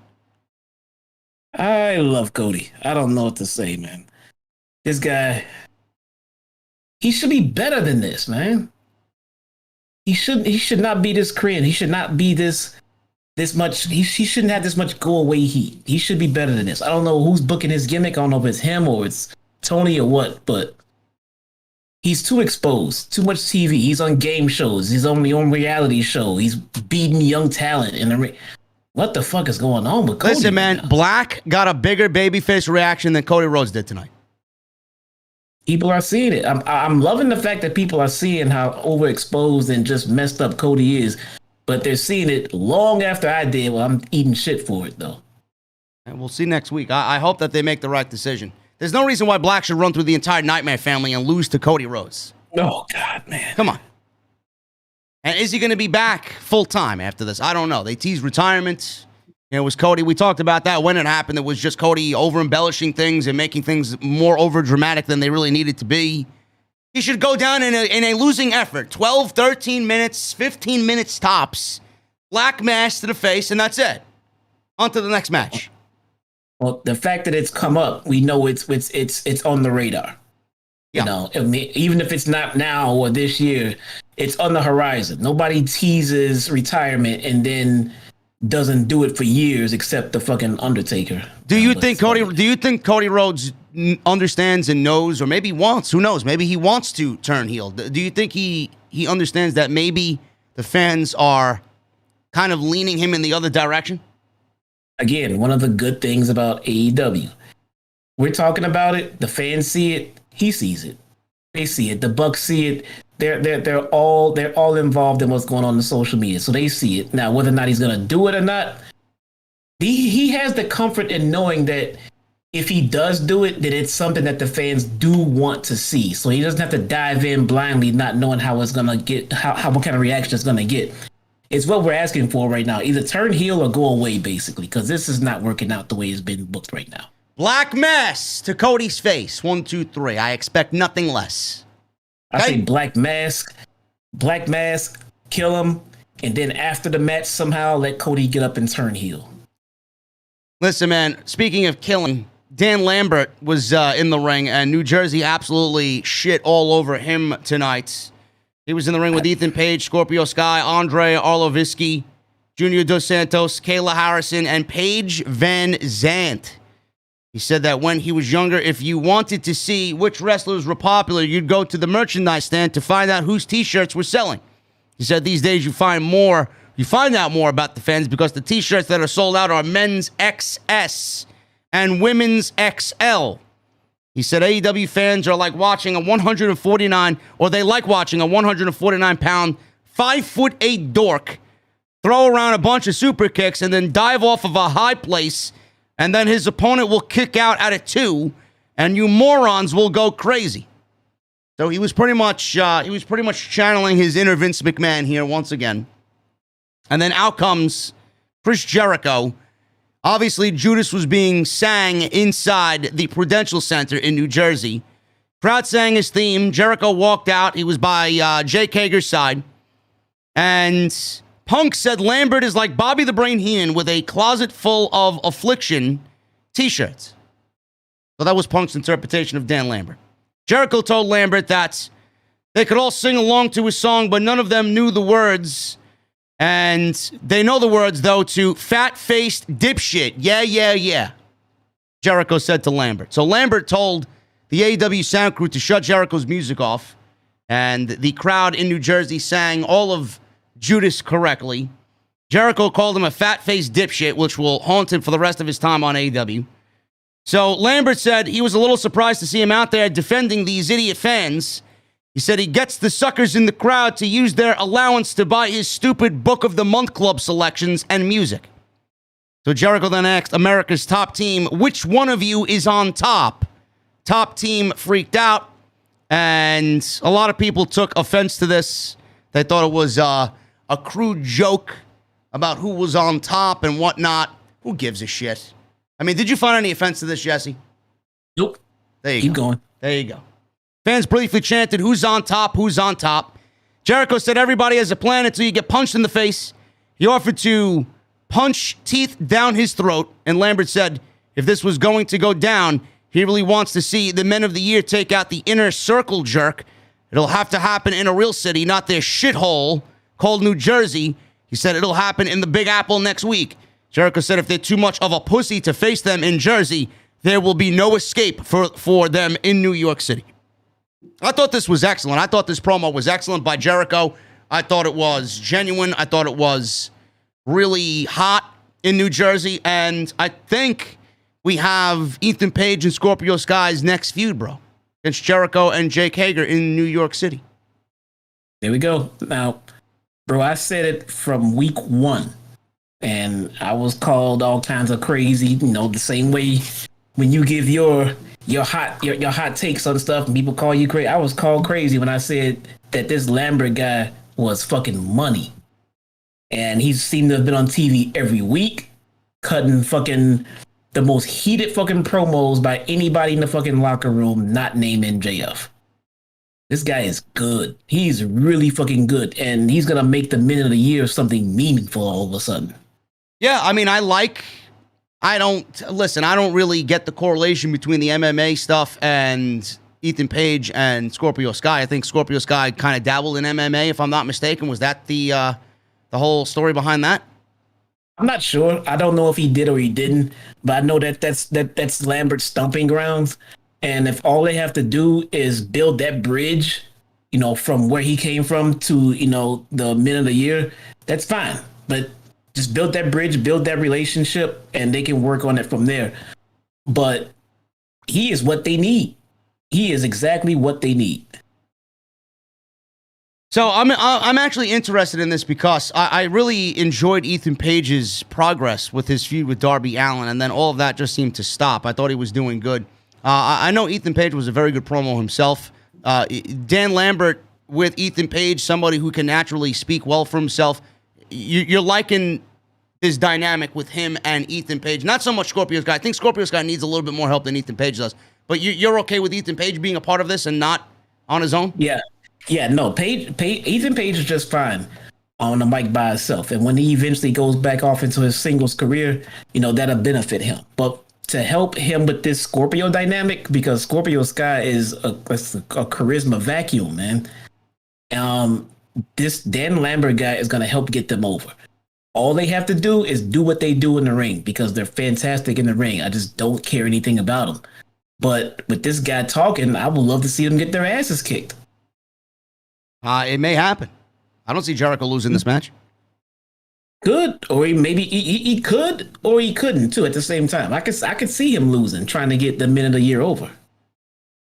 We'll see what happens. We're seeing this next week in New York City. I see a lot of people in the chat saying Santana and Ortiz, but Jericho and Hager on the show. No Santana and Ortiz next week in New York City on Dynamite. Well, guys, Rampage is 2 hours next week. Who's to say we don't see Rampage feature Santana and Ortiz? Because it's being taped right after Dynamite goes off the air.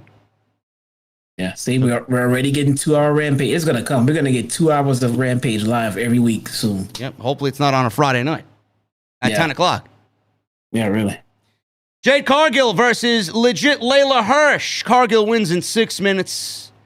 Jesse, how do you feel about Jade now compared to when you first saw her debut? Do you see any progress? Because in my honest opinion, Jade is coming along incredibly slow in my honest opinion. And yes, listen, man, she looks physically impressive. I get it. I'm not an idiot. I've been doing this for a very long time. I've been watching pro wrestling for a very long time. I know that when you have somebody that looks like that, you have to book them in a certain way, whether they're ready or not. And they've done a very good job at making Jade Cargill look dominating in the matches that she's been in. But I feel like she's not there. She's not progressing in the ring from, on a week-to-week basis that we see her. And Jesse, I said this to a couple of people tonight watching the show. It's almost as if she's afraid to take a bump. I don't know if you see this or not. I haven't noticed it. I'll go back and look at tonight's match. She's not. I think there's a little hesitation on her behalf. I don't know if it's just me, but she's not coming along. I mean, she's green as grass. But I get the fact that they have to push her just based off the way she looks.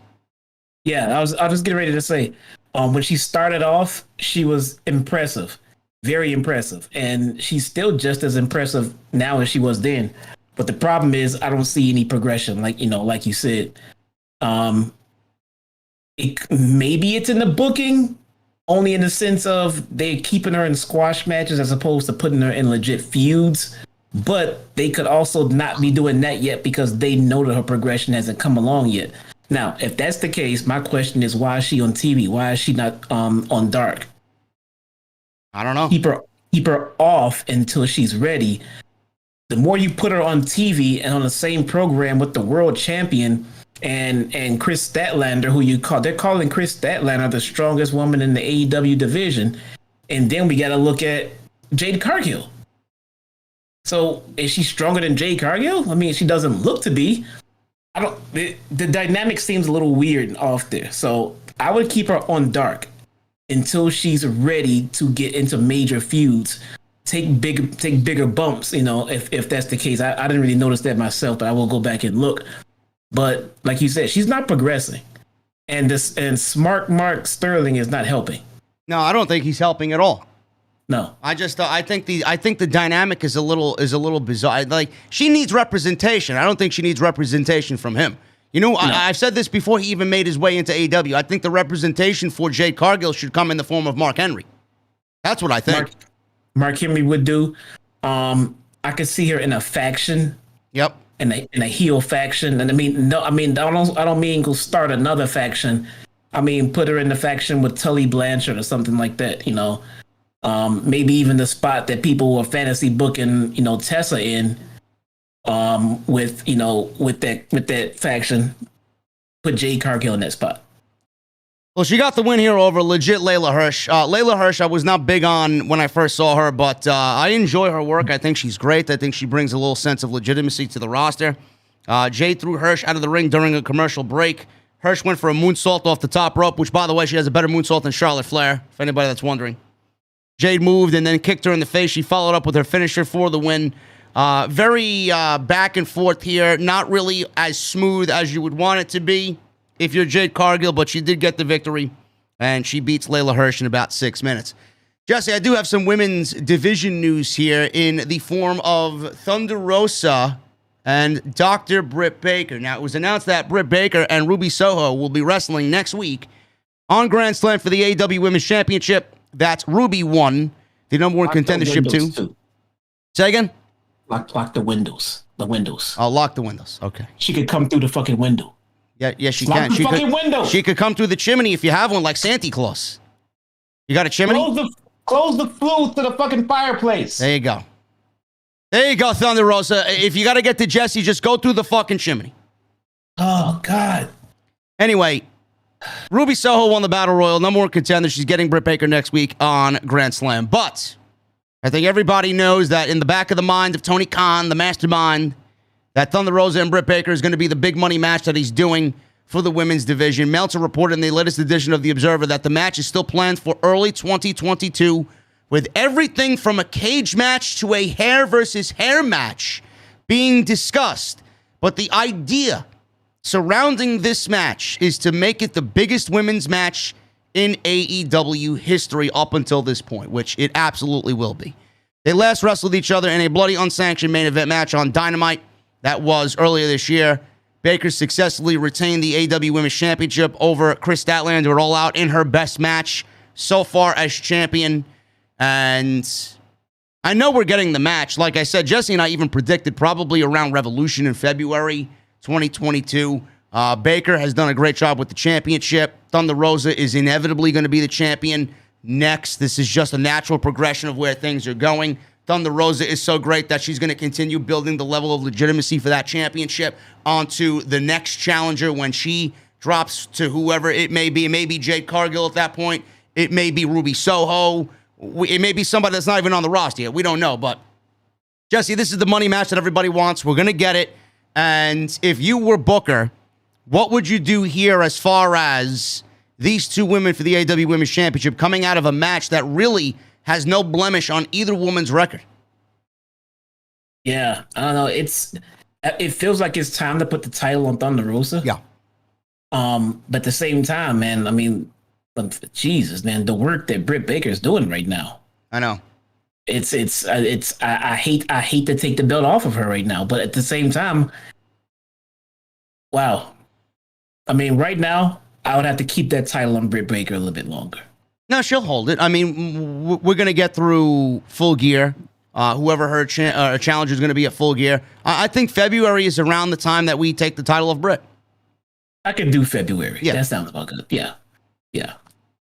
But anyway, that's going to happen, and I'm very much looking forward to that. And that should come as to no surprise to anybody because, like I said, there's a ready-made feud there. It's easy. They have history, and the unsanctioned match does not count towards either woman's record. So we right now are pretty much even down the middle until I think Thunder Rosa wins and wins the AEW Women's Championship. Yeah. Andrade, bro. Andrade El Idolo.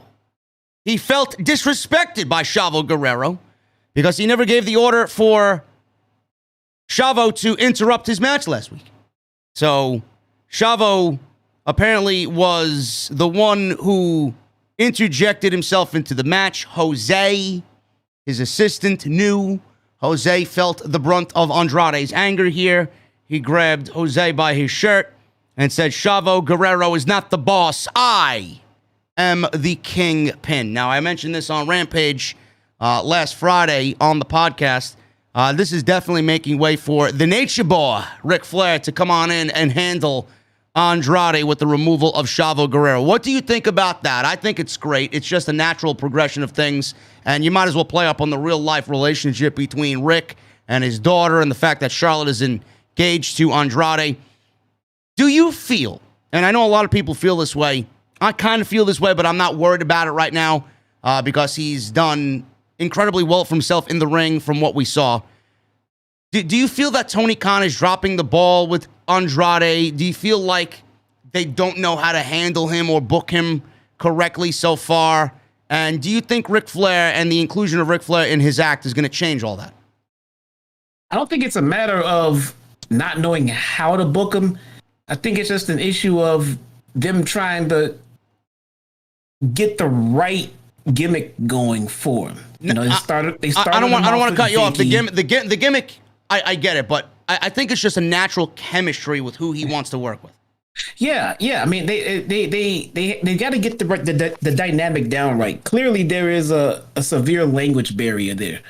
So they've determined that it'd be better for Andrade to have a translator around and things like that. That's why we went from Vicky, to Chavo, and then we got Alex over there too, and everything else. I mean, I think that's his name. Yeah, that's his name. But I think they're trying to get the right dynamic going and everything else. And when they do, I think it's gonna be just something of epic levels. I think Ric Flair is a right fit because I do think when the time comes, Charlotte will be joining over there as well. I mean, every time I see this woman in the ring wrestle, it looks more and more apparent that she just can't wait to go join her father and her fiance. So, with that being said, I don't think Andrade has anything to worry about. This is not the same as the Brian Cage situation where his wife is on Twitter crying for him. That's not going to help him at all either. No, I mean, listen, I love Melissa Santos. I think she's incredibly talented. I'm a big fan of Brian Cage as well. I mean, I'm a big fan of his work and have been for a couple of years now. But, mentioning him, definitely not the same thing as Andrade. But we have a situation with Brian Cage where I don't think he's being held back, because I mentioned this on Saturday's podcast on Off the Script, episode 390. He won a battle royal or whatever, a briefcase or a contract to wrestle Jon Moxley for the AEW championship. He got an AEW championship in his first couple of months joining AEW. His first major feud was Jon Moxley for the AEW title. Sting brought a sense of legitimacy to the overall network feel of TNT, being that he's so synonymous with TNT. Sting joined AEW, bro, and Sting's first feud was with Brian Cage and Team Taz. So the fact that he's been mishandled by, his wife, and he feels like he's mishandled, Tony Khan has given him a lot in the time that he's been in AEW for the year, but it's up to him at some point to really just take that and elevate himself. Like, what do you expect Tony Khan to continue to do if you're not going to do for yourself? Yeah, and again, with Melissa Santos making the comments that she made, it reminds me of Buff Bagwell's mom calling, JR and management complaining about, everything with him. I mean, it just seemed like something that, what do you expect here? Like, okay, now all of a sudden your push improves because your wife went to Twitter and complained for you. I mean, that's not going to make anything better. Like, if you're Tony Khan, how do you take that and listen to that? And what's your reaction to that? Like, bro, really? Yeah, really. I mean, come on. The guy, if Tony Khan has been nothing else, the guy has been fair. He has 2 hours of live TV a week, 1 more hour every other week live. He's doing the best he can with what he has. And even in Melissa Santos's tweet, even she admits that there have been bigger signings to take care of that are bigger than Brian Cage. So when all the dust settles, so his hands have been full, and that. So why are you giving the man shit? Give him time.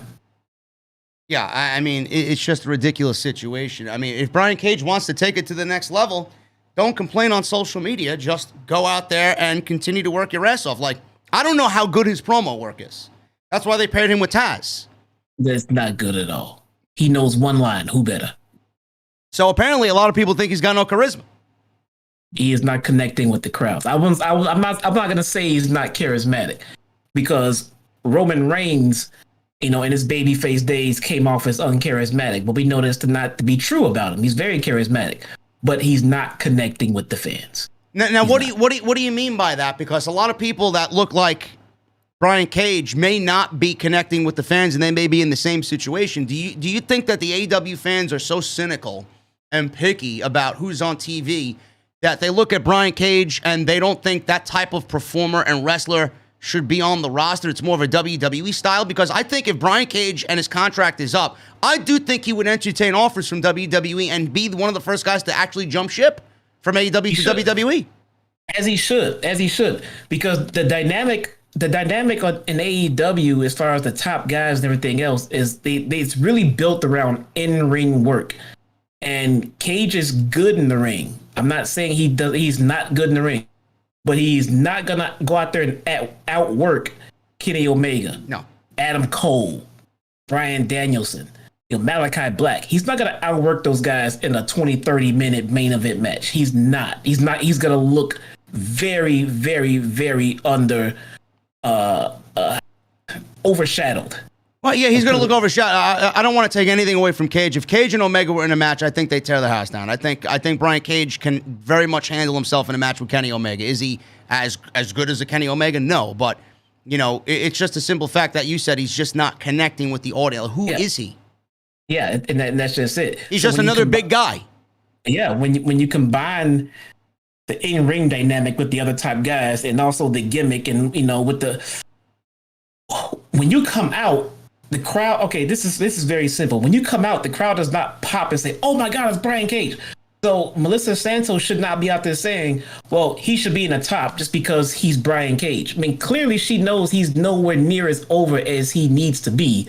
So maybe that's the case. Work on the gimmick, tweak it a little bit. Or like you said, I think to be honest, I think people like him and Hobbs would fare very well on the WWE main roster right now. I really do. Well, Big E had some praise for Will Hobbs on social media this week. I know Hobbs reached out to Big E, congratulating him on winning the WWE title, and Big E actually commented saying, you know, I've been a big fan of you, bro, and you continue to kill it. I'm very impressed by you. He put him over on social media. So I get it. You know, guys like that's the type of guy that WWE wants.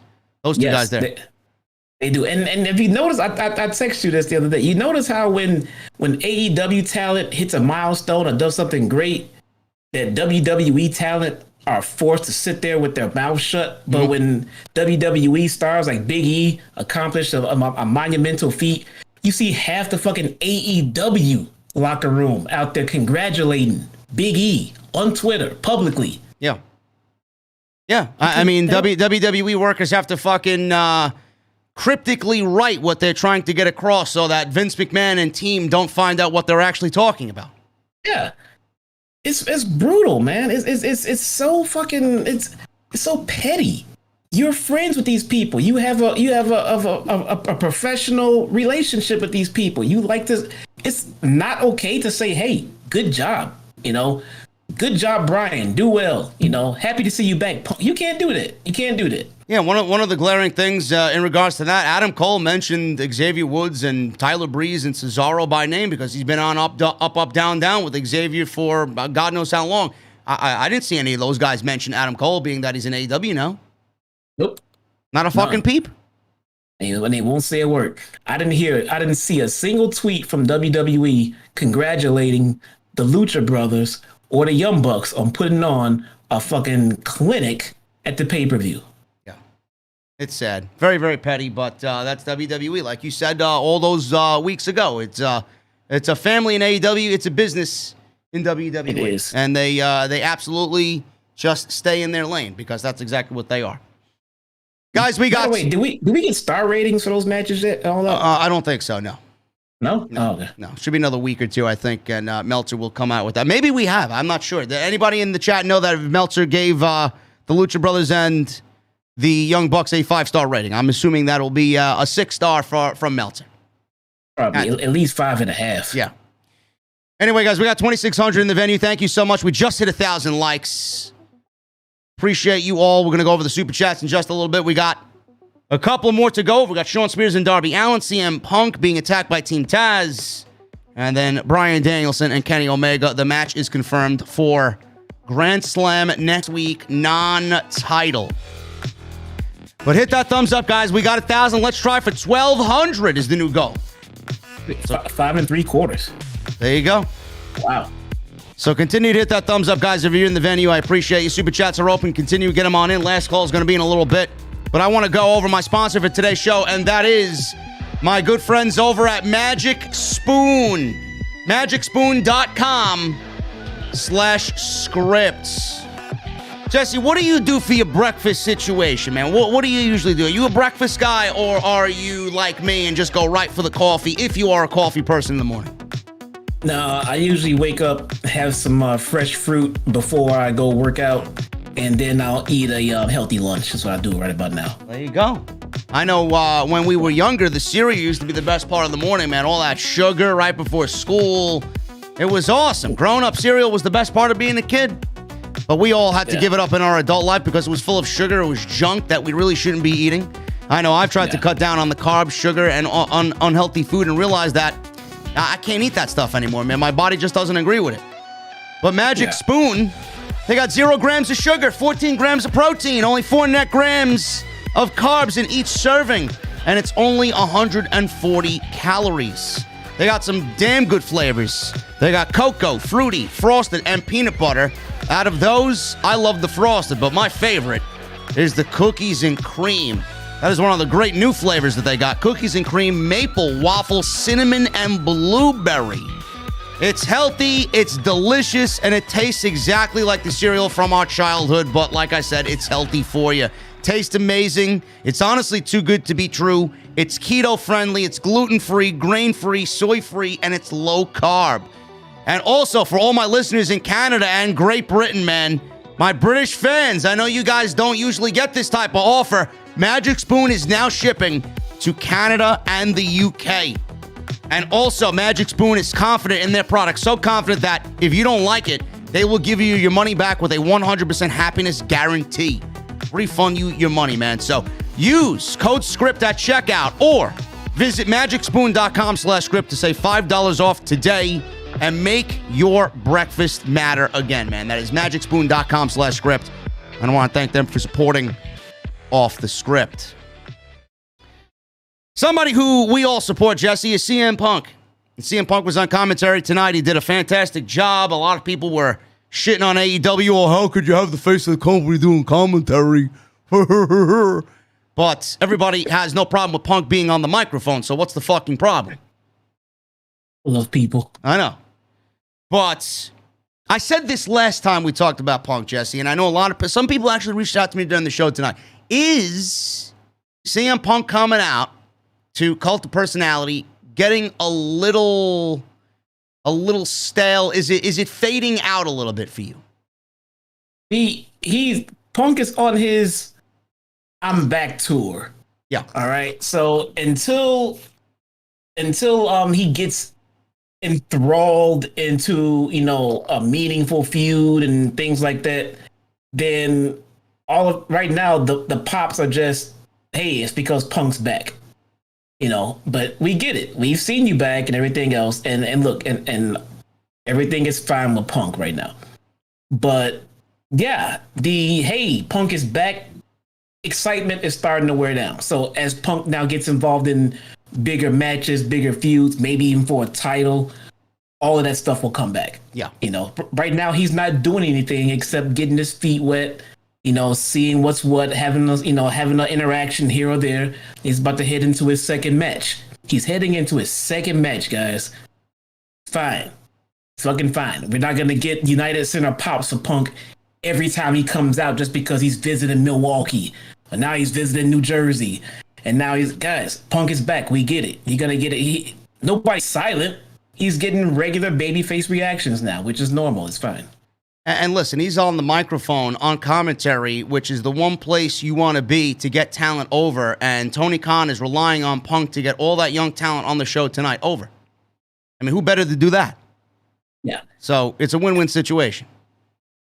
But he was on commentary tonight, right after the Andrade promo. Taz walked up to Punk and started yelling at Punk for taking his spot on the commentary team because that has been normally Taz's position. Punk said he didn't know that they let trolls across the bridge. Hook. Taz's son was with him. Punk stood up. Fans were chanting for CM Punk in New Jersey. And out of nowhere, from behind, Powerhouse Hobbs blasts Punk in the back with a forearm shot. Punk goes down. Hook picked up CM Punk and gave him a dragon sleeper. Hobbs kicked away at him. Hook yelled for the announcers to leave their table. Hobbs then dragged Punk over to the table and delivered a one-armed choke slam onto the table on Punk. Table didn't break. It absolutely did not break. I didn't know the New Japan tables also made their way through the forbidden door, but here we are.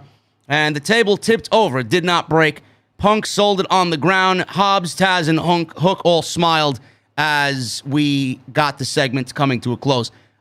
Jesse, I love this, number one, because of Team Taz and Hobbs and setting up that match for Rampage next Friday. But number two, and something that a lot of people really aren't picking up on, how many times do we see anybody go through that announce table or even attempt to go through that announce table? The fact that Hook was directing traffic out there and Hobbs put Punk through that table, it made it a little bit more special as far as the event actually happening, because nobody has been able to walk up that ramp, clear off that announce desk like we so see almost every week in WWE. And it was out of the ordinary, which made the entire situation with him going through the table, or at least tried to, a little bit more special. It did. And I'll tell you right now, if this feud with Punk does not help get Hobbs up a level, I mean, they had to go back to the drawing board with what they're doing with him.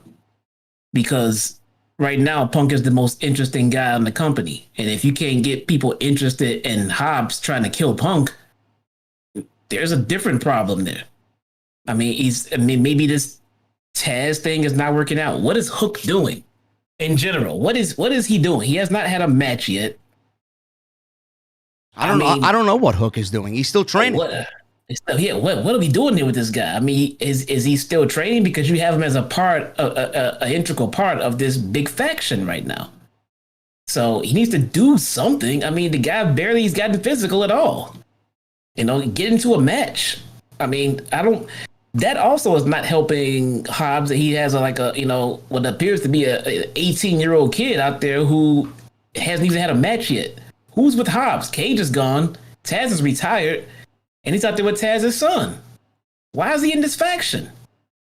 I don't know. My question is, are we really feuding CM Punk with Team Taz? Does he go through Hobbs? Does he go through Ricky Starks? Starks is an interesting dynamic to this whole Punk thing. He was absent tonight. I think Starks would have been very, very, very helpful for this segment to have Starks out there running the whole show instead of Hook. Yeah.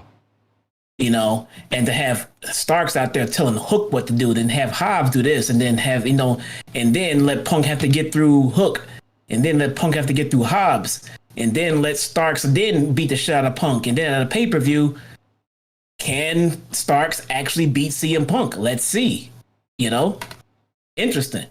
But yeah, I think Starks was actually missed in this segment for Team Taz right now. I think I'm pretty confident that Punk is going to do good by Hobbs. I really do. I mean, there's got to be a reason why Tony Khan is pairing these two together. On paper, it doesn't look like a match that I'd be interested at all in seeing, just because of Will Hobbs. He's coming along very nicely. I wouldn't necessarily put him in the ring immediately with Punk, but like we talked about, Jesse, how involved is CM Punk in what is going on with what he's doing? Is he handpicking his opponents? He handpicked Darby for number one. Now we got Hobbs. His second match in AEW is Will Hobbs. Is that a CM Punk decision? He went to Tony Khan and saying, listen, Tony, I want Will Hobbs in the ring. Second match. This is me. I want to do it. Let's see if he has a plan. Hopefully the plan is not just, if this Punk pulling it, even if it's Tony pulling the string for this Hobbs match, let's see what happens with it. Because it can't just be, let's put Hobbs in the ring with Punk. Let's see if that does it. It has to be, we're going to try to get Hobbs to this next level by having a feud with Punk, and this is going to happen in the feud. Because if it's just going to be they beat up Punk, and then they get beat up again, and Punk gets some revenge, and then a match Punk wins, that's not going to get Hobbs anywhere special. It's really not. He's going to have to come out and beat the shit out of Punk a little bit more than what he did tonight. And I don't know. They got to come up with a better dynamic if they want Hobbs to actually benefit from this feud with Punk. You see, this is different from the Darby situation because Darby is a babyface and he's super over as fuck.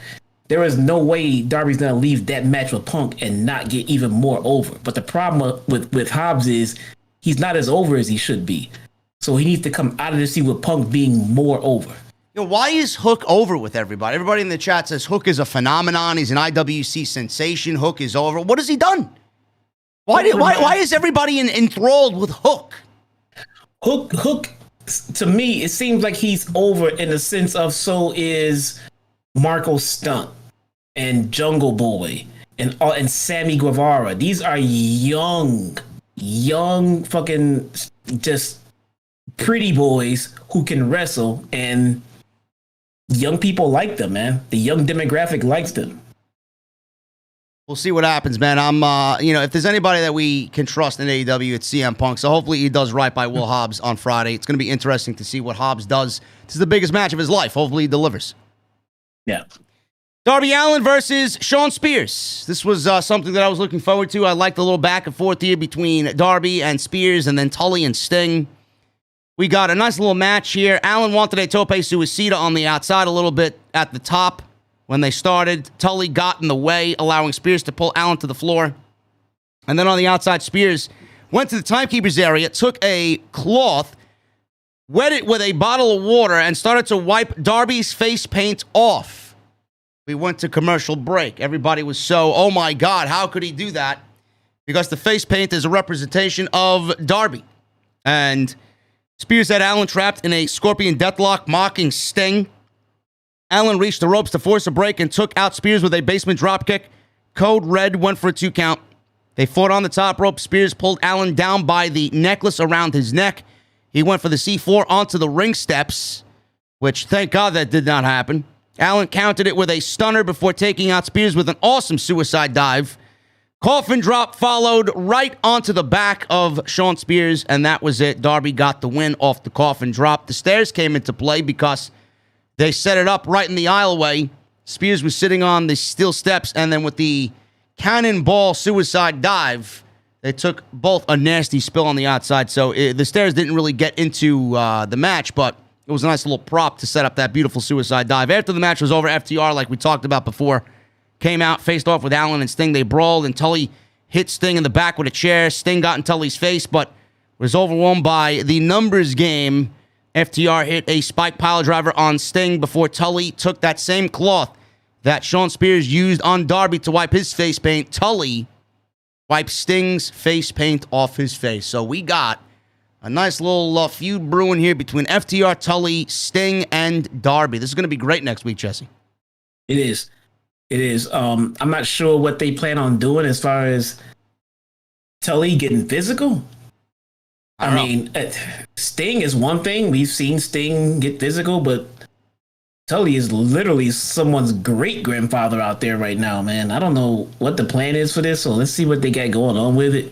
But I'm just happy to see FTR in the ring again on a more consistent basis. Yeah, and I'm happy Sting is okay, too, because they wouldn't be advertising this match if he wasn't all right. Yeah, absolutely. And then the main event, ladies and gentlemen. My only problem with this show tonight, it flowed incredible. I would have actually ended with what we're about to talk about next. I would have ended with Bryan Danielson's statement to Kenny Omega instead of ending with the tag team match that we saw with Moxley and Kingston against 2.0, but that's just me. I would have reversed the two. But Shivani stood in the middle of the ring. He introduced Bryan Danielson, made his entrance. Crowd is owning up to the theme music a little bit more. I love the remix of the Flight of the Valkyries. It goes very well in sync with the Yes chants, so the crowd is actually picking up on that week by week, so it's a beautiful thing to see. He said he knows the fans would love to see him get in the ring with Omega. Bryan asked the fans what they think. Then all of a sudden, Don Callis walks out. No theme music. He just comes out with a microphone and the heat of the crowd. I love it.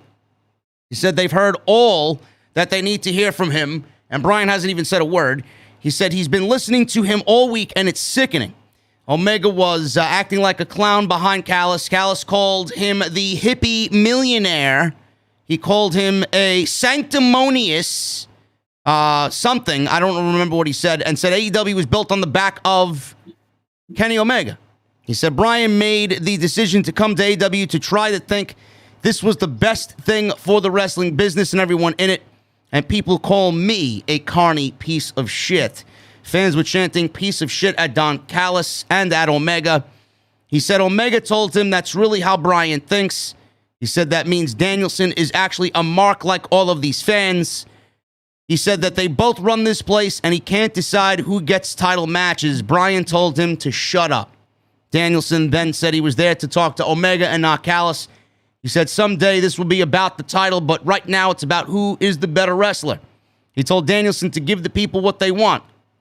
Or Kenny Omega, rather. He told Kenny Omega to give the people what they want. He challenged him to a one-on-one match. Callis then barged in and said, no way, no, no, no. So the fans were prompted to chant, yes, yes, yes. Danielson told him to shut up, you piece of shit.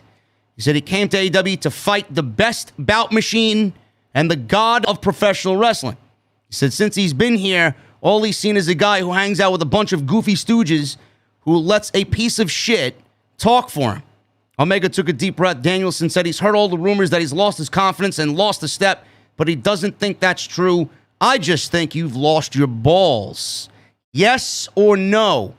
Omega says, you really want the best bout machine. You really want the god of pro wrestling. Then my answer, if that is the case, is yes.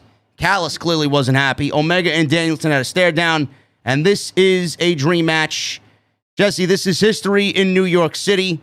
And like we said at the top of the show, this is going to be in front of 17,000 people in New York City, non-title, and it's going to be every bit as important as if the title was on the line.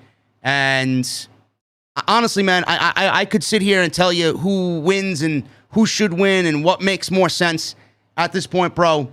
This is not even on pay-per-view, and I'm handing Tony Khan my fucking debit card. Here's my money, bro. I don't even give a shit. Just give me professional wrestling. Yeah, he just brought in Bryan Danielson, and he found a way to get him immediately in the ring with Kenny Omega without too much bullshit behind it, because it's not a title match. Yep. And one other thing, I don't think we give Don Callis enough credit on this show, probably because he was a dick to us when we met him. But man, he's good. He is so good, man.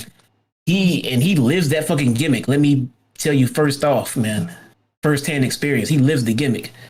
But he's a prick, and he's gaining more and more heat every week, man. Don Callis has done wonders for the Elite, Kenny, and all things he's involved in. Yeah, it's that fucking pink suit. Yeah. You see it all out, man. That suit, fucking JR was pissed about that suit. You know, they had who was it? They used the chain in the cage match, and somebody asked Don and say, "Is that your chain?" Don said, "I only wear gold." And then JR, like about 5 seconds later, said, "And pink." You know, he's just that pink is really pissing off fucking JR, man. Listen, man, this match, you know, everybody's going to be rejoicing next week because all we want is professional wrestling. This match is the fucking top of the line professional wrestling match in the world right now that people have wanted to see on this stage in AEW. And I don't want to make it a WWE thing again, but, you know, SmackDown, I said SmackDown with the Madison Square Garden show was the best WWE television program of the entire year, based on what we saw on Raw and SmackDown on television for the year. That was the best WWE show of the year. It included the same usual typical cast of characters and Brock Lesnar. So WWE, clearly, they know how to book a good show. They don't know how to book a good show with a revolving door of talent. They don't know how to build up talent. And they had to pretty much blow everybody away with the Madison Square Garden show. They had to. But Tony Khan comes into New York City for the first time ever, and I don't know. I want to say he's actively competing low-key, but it's almost as if Tony Khan is actively competing low-key, and it comes off as effortless. Look at the show he's putting on for New York City literally 2 weeks after WWE went into Madison Square Garden. Do you think there's any correlation there? Like Tony Khan's seen, yeah, Madison Square Garden, I'm going to show you what I can do now. Yeah. I mean, but the flip of it is, I don't think Tony Khan would, deny the fact that he counter programs when needs to, It's the fact that WWE likes to pretend like AEW doesn't even exist. Yeah. Like in this bizarro world that WWE is in, they're concerned about the NFL, they're concerned about sleep, and they're concerned about all this other shit. But for some reason, the one thing they are not concerned about is the upstart wrestling company that's outdrawing them in the key demographic that they covet. So, I mean, just be upfront with your fans. Stop treating them like idiots, and maybe you'll stop getting a little bit less heat. I'm going to put you on the spot right now. I'm going to give you my question, and I'm going to answer my own question right now. I want you to do the same. Rampage is major next week, but we're all going to be watching Dynamite, and all eyes are going to be on Dynamite Grand Slam. I'm going to go over the card right now. I got it. In fact, this six-man tag with the Elite and the Jurassic Express is happening on Rampage next week. I did not know that, but that's great. Rampage is 2 hours. But as far as Dynamite goes with Grand Slam, Monday Night Raw did a 1.67 against Monday Night Football, and WWE fast-tracked Big E to win the WWE Championship in a failed effort to create any sort of interest at all, and some desperate attempt to bring any interest to that show, and they ruined Big E's moment because of it. And they don't create genuine moments. Tony Khan is creating genuine moments, and this is a pay-per-view fucking card on free television on TNT next Wednesday at 8 p.m. Does Dynamite next week beat Monday Night Raw in the ratings after what we saw on Monday? And does this show get as close to 2 million as AEW has ever been? I'm going to say it beats Monday Night Raw in the ratings next week, and I think this show does a 1.7 next week. Yeah, I think that the trend continues. I mean, clearly, the hot shot of the title didn't work. So I don't see people, all of a sudden tuning in next week and AEW is putting it all out there. So yeah, I'm looking at another loss for Raw in that column. And yeah, I see no reason why this should not be the biggest Dynamite rating yet this year. This is the biggest Dynamite show ever. Yeah.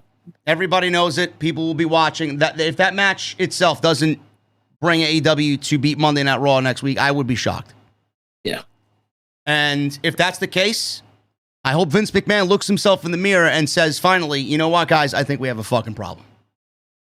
Because if they don't do something next week, if Monday Night Raw loses to AEW Dynamite, I don't know what will rattle them. I really don't.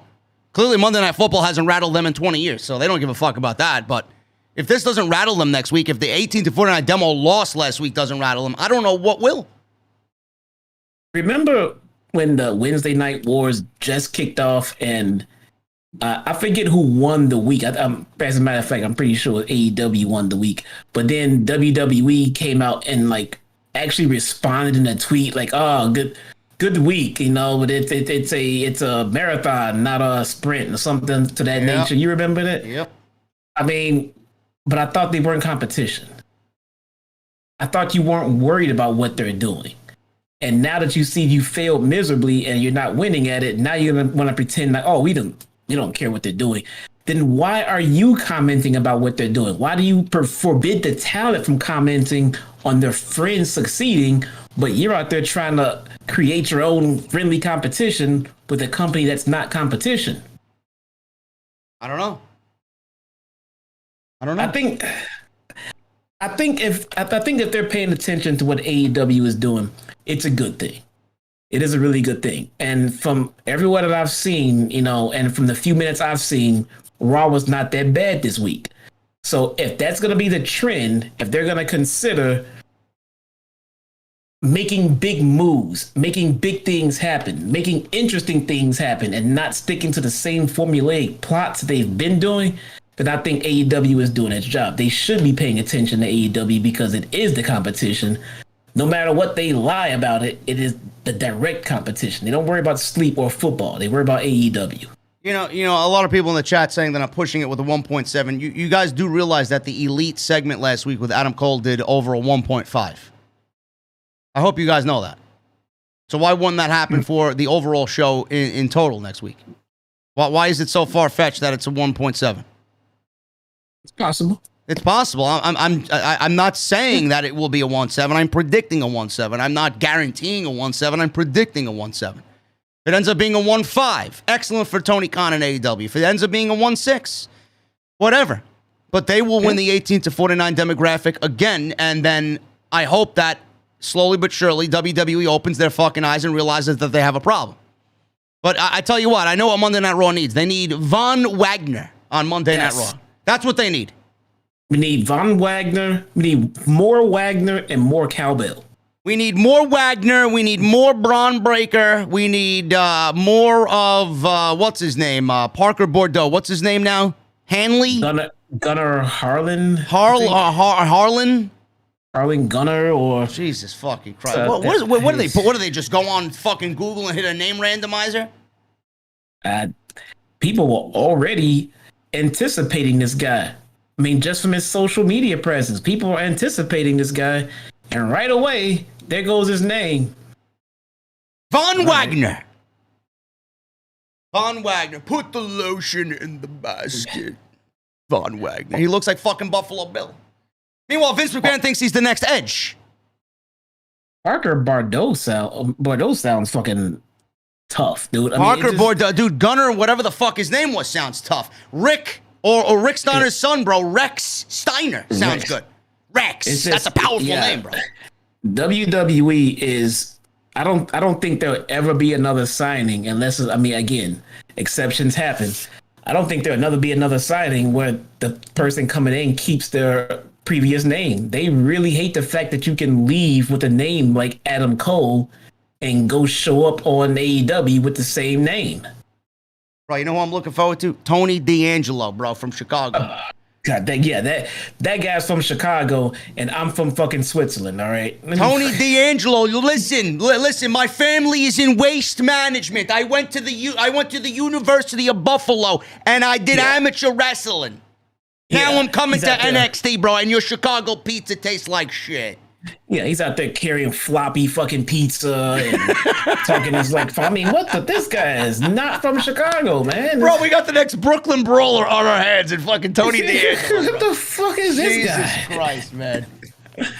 We're going to get fucking, what's their name? We're going to get FBI. Remember FBI and Little Guido?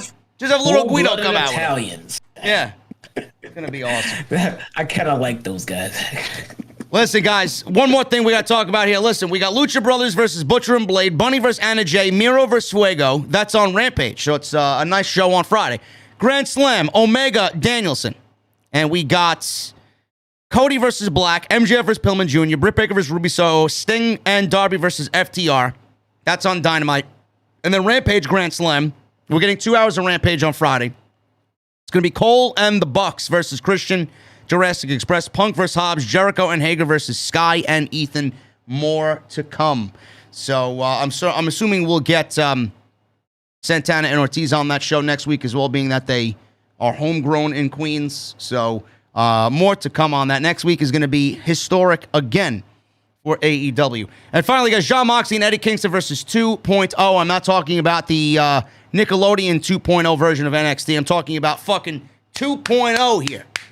You guys know 2.0. Moxley and Kingston win in about 8 minutes. Jesse, this was a fun little brawl while it lasted, but it was all about Minoru Suzuki and the problems there with Suzuki Gun and Lance Archer, Minoru Suzuki. Wild Thing was playing at the end of the match. Suzuki got his full entrance this time after being cut off and complaining about it. He said he was humiliated that all his music didn't play and it was disrespectful. So Archer pulled Kingston out of the ring, beat him up as Mox and Suzuki fought in the ring.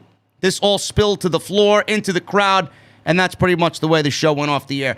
This match, I'm assuming we're getting at Grand Slam next week as well on Rampage. How'd you think this match went off the air? And would you have flip-flopped the Omega and Danielson situation and put that in the main event like I said before?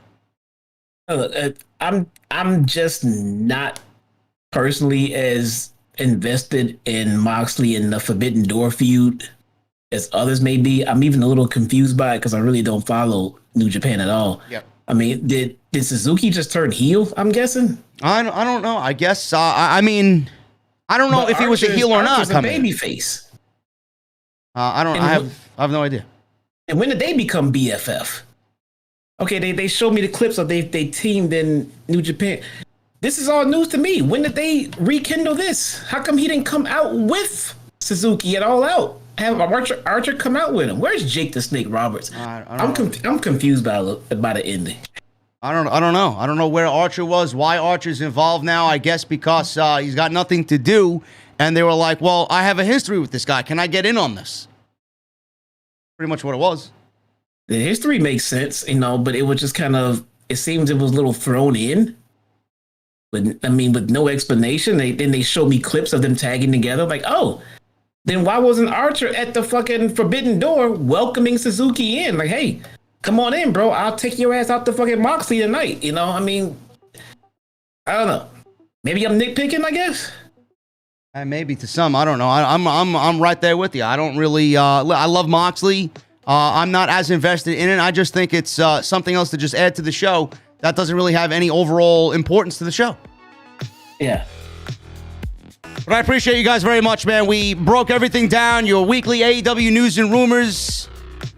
This has been the post show for Dynamite tonight. Next week, we celebrate Grand Slam, another historic week for AEW.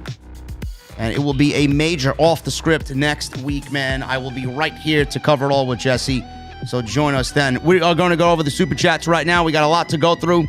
I appreciate you guys joining us. Hit that subscribe button down below if you have not done so already. Turn on that bell for notifications. Follow me on social media at JD from NY206. If you guys want to follow Jesse, you see that right there on the screen, right underneath his video. And make sure you guys go check out Magic Spoon. MagicSpoon.com/script. Save $5 off and get yourself some good cereal, some nutritious, healthy cereal in the morning. Start your day off right with Magic Spoon. That's magicspoon.com/script. We're going to start at the top here with Ray Warrior with a $19.99 super chat. Bryan and Omega is going to be great. The anticipation is real, man. Yes, it is, and it won't be the last. I will tell you that, Mr. Warrior. I can't wait to see what they do. In fact, I hope it's something along the lines of minimal commercial breaks. Seriously. They're going to go 30 minutes at least. Maybe not 30. Maybe 20, 21 minutes, 22 minutes. It's going to be an awesome match, though. We got Wolf Beans with a $5 super chat. AJD question. When AEW comes to Craven Cottage, do you think vaccines will be a big deal? All Out wasn't requiring them like Arthur Ashe is, right? I don't know if anybody could get into the United Kingdom without a vaccine, bro. So I'm assuming that it will be a big deal over there. And All Out wasn't requiring them. That may change. Who knows? But Arthur Ashe is requiring them. So I will not be attending. It's just the way it is. I'm sorry, Jesse. I'm sorry, Coach. Remember when, right before All Out, the new mask mandates around Illinois and everything else started rolling and everything started shutting down? Yep. Businesses around the Chicagoland area now, they all require masks to come in on paper. But I have yet to walk into a single store anywhere with a mask on and have been confronted about it. And you see like half the people there also not wearing masks. So it's just, the mandate is here by the state, but none of the local businesses are enforcing it. I went to Target when I was in Schaumburg. It might have been the same Target you went to before we got the Airbnb. Nobody was wearing masks in Target. No. So it's very lax depending on where you go. Yeah, it's not like before the vaccine rolled out where it was, I mean, if you didn't wear a mask, they stopped you at the door. Yeah. Now they don't care if you do or you don't. The assumption is if you're not wearing a mask that you're fully vaccinated. Yeah. DX for life with a Australia Mite $5 super chat. Can't wait for the free pay-per-view next week. Is it safe to say outside of Roman, AEW would have 4 of the 5 best wrestlers in the United States? AEW is stacked. Probably correct there, DX for life. Yes. Jacob Donnelly with a $5 super chat. I don't even want to think about booking outcomes for Omega Danielson. I just want to watch a historic match unfold right before my very eyes. You and I both, man. We're all going to be just watching professional wrestling next week, and it's going to be beautiful. Drizzy Drew with a $4.99 super chat. Crazy how NXT looks like a mini main roster, and AEW Dark now looks like FCW and early NXT as far as the setup goes. At least we get to see Tony D'Angelo with his family in waste management, bro. And he went to the University of Buffalo, bro. Did you see the new Sopranos movie coming out? I did not. I was not a big fan of Sopranos. Maybe 1 or 2 episodes I watched in total, and that was it. Oh, man. Yeah. Man, you missing out. They're coming out with a prequel movie. So obviously they can't have, they don't have James Gandolfini in it. I mean, he's not with us. Well, he may be CGI'd in it. Nah, it's a prequel. They everything before what we saw. So. Yeah, man. As far as the main roster there with NXT, yes, they made several main roster decisions last night. You could definitely tell that Triple H is no longer in charge, for sure. And Dark recently just taped at Universal Studios, so I can't wait to see how that looks in a couple of weeks. Dan Hackett with a $19.99 super chat. As much of a dream match as Omega and Danielson is, I can't help but feel like Tony Khan is falling into the same trap Vince does on a regular basis by putting a match that should be on pay-per-view on free TV. Bro, he's got 17,000 people filling that venue. What the fuck are you talking about? He has at least, not even exaggerating, a good 10 dream matches, legitimate dream matches up his sleeve right now. Bro, you don't think that this match is a dream match and it will continue to be a dream match when the title is on the line eventually for this match? Come on, man. You're getting a jackpot next week and you're going to get another jackpot when they get in the ring. Who knows what they may do? They may add a stipulation to it. Maybe it'll be a submission match. Who knows? Man, that'd be the... Oh, man, Treehouse said that's Gandolfini's son. in the movie. Oh yeah, I can't wait for that. It comes out next month, and it's on it's in theaters and HBO Max. Going back to Dan Hackett, bro. A lot of people complain that Bryan made his debut at All Out, and they should have saved him for Grand Slam. Now it's Tony Khan is blowing his load on this match instead of putting it on pay-per-view. This guy can't win. Tony Khan cannot win with anybody. No. The reason he debuted at All Out was for the fact that we get this match next week, and people are still complaining. Well, I'll say this. I wouldn't say he can't make anyone. I think he's making the majority of the fans happy. Yes. That Khan falls under the you're never gonna please everyone. Yeah. Rule. You're never gonna make everyone happy. You never. Anthony Hayes with a $5 super chat. Hey guys, great show and podcast as always. Keep it up, JD. I was wondering if you want to go to the 22 show. I have an extra ticket. I can't get in, Anthony. So, give it to somebody that's vaccinated, bro. Thank you, though. Mr. Premium 2002, $4.99. Great show, but I've got a minor gripe. They've got to make up their minds on which tunnel they want the heel wrestlers to come out of and vice versa.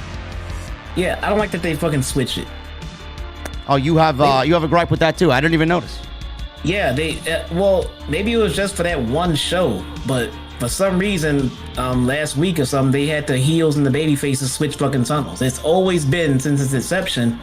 The heels, if you're at home watching TV, it's left side heels, right side baby faces, and then for that one show it was switched. I got confused on Twitter. I was like, why the fuck is Punk coming out of the heel tunnel? And then it was like, oh, they switched it. Okay. Then they switched it back this week. Like, would they make up their minds, man? Yeah. Yeah, I didn't even notice. So. Oh, yeah. Moving on with the super chats. Thank you, Dan and Anthony and Mr. Premium. Eddie Hazard with a $19.99 super chat. Thank you, brother. It took a couple of weeks longer than it should have, but the Dan Lambert angle hit some pay dirt. Darby versus Spears may have been a sleeper match of the night. So excited for Grand Slam. I can't sit still. Super click the like button, baby. I appreciate you, bro. JD, go to Rite Aid and get the shot in the Bronx. No Media One software. I will not be getting the shot, period. Thank you so much for your concern. I respect people who got the shot, and I expect people to respect me for the fact that I don't want one right now. Thank you, Eddie. I appreciate you, brother. Bradley Xavier, love AEW's balance on the show. You see variety from matches, brawl segments, interviews, promos, unlike Raw with constant rematches with no stories.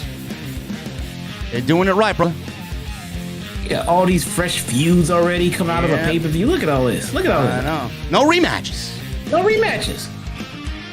Deante McCombs with a $5 super chat. I swear MJF is going to start a legit riot someday with his promos, and we're going to sit back and watch it all burn. Yeah, when he wins the world title and he cuts that promo right after he wins. It's going to be awesome.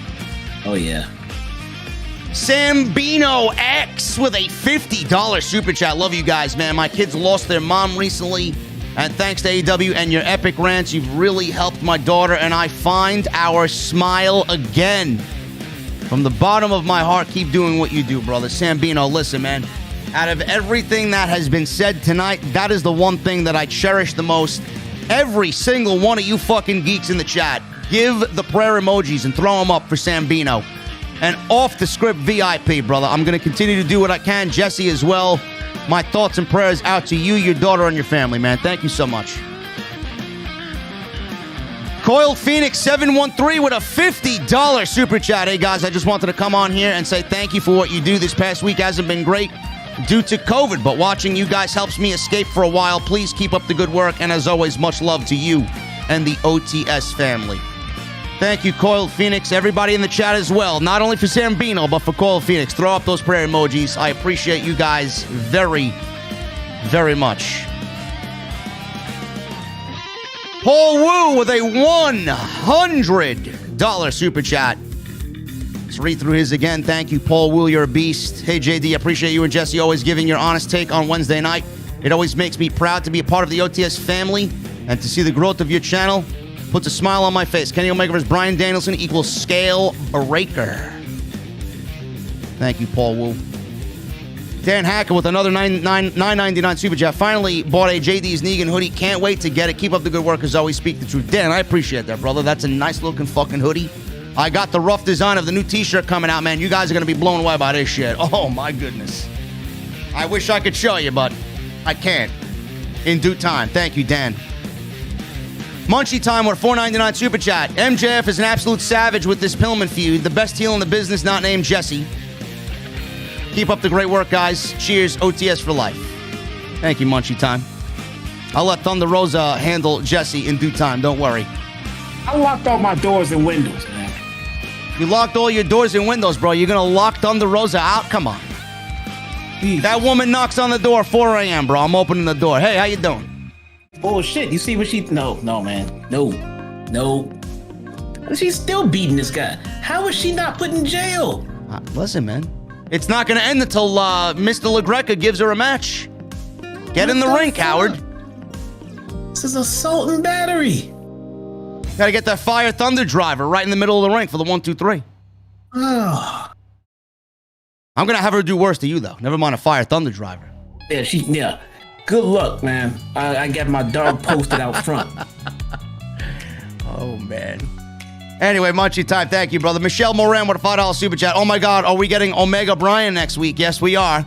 TK, take my money, my house, my car, but not the TV. Dream match come true. Yes, WWE, you have a problem. Fuck Vince McMahon. They've had a problem since the debut episode. They just refuse to admit it. Me Wilson with a $49.99 super chat. JD and Jesse, great review on AEW as always. I laughed when I saw Grimm on TV. Shout out to my boy Grimm's Toy Show, man. I think he got a cheap shot in on Malakai Black as well. Fucking goon out there. Oh, Grimm was in the crowd? I missed it. How could you miss him? He's wearing a fucking Oscar the Grouch looking t-shirt. Oh, God. He was there with his fiance. Get Grimm off my fucking TV. Also, JD, what is your shirt size so I can send you the Adam Cole AEW shirt? Great job on the review, guys. Me Wilson, listen, brother. I already got my Adam Cole All Elite Baby t-shirt in the mail. It's already ordered, bro. I appreciate the generosity, though. I appreciate it. You don't need to get me a t-shirt, man. Just show up and do what you do here. That's all. My boy Drew Gilmore with a $10 super chat and a $5 super chat. Greetings to the best in the IWC. My relief from this world's craziness. Enjoyed some Sam Adams Oktoberfest for tonight's Epic Dynamite. Send A's in the chat. Got another one towards my degree.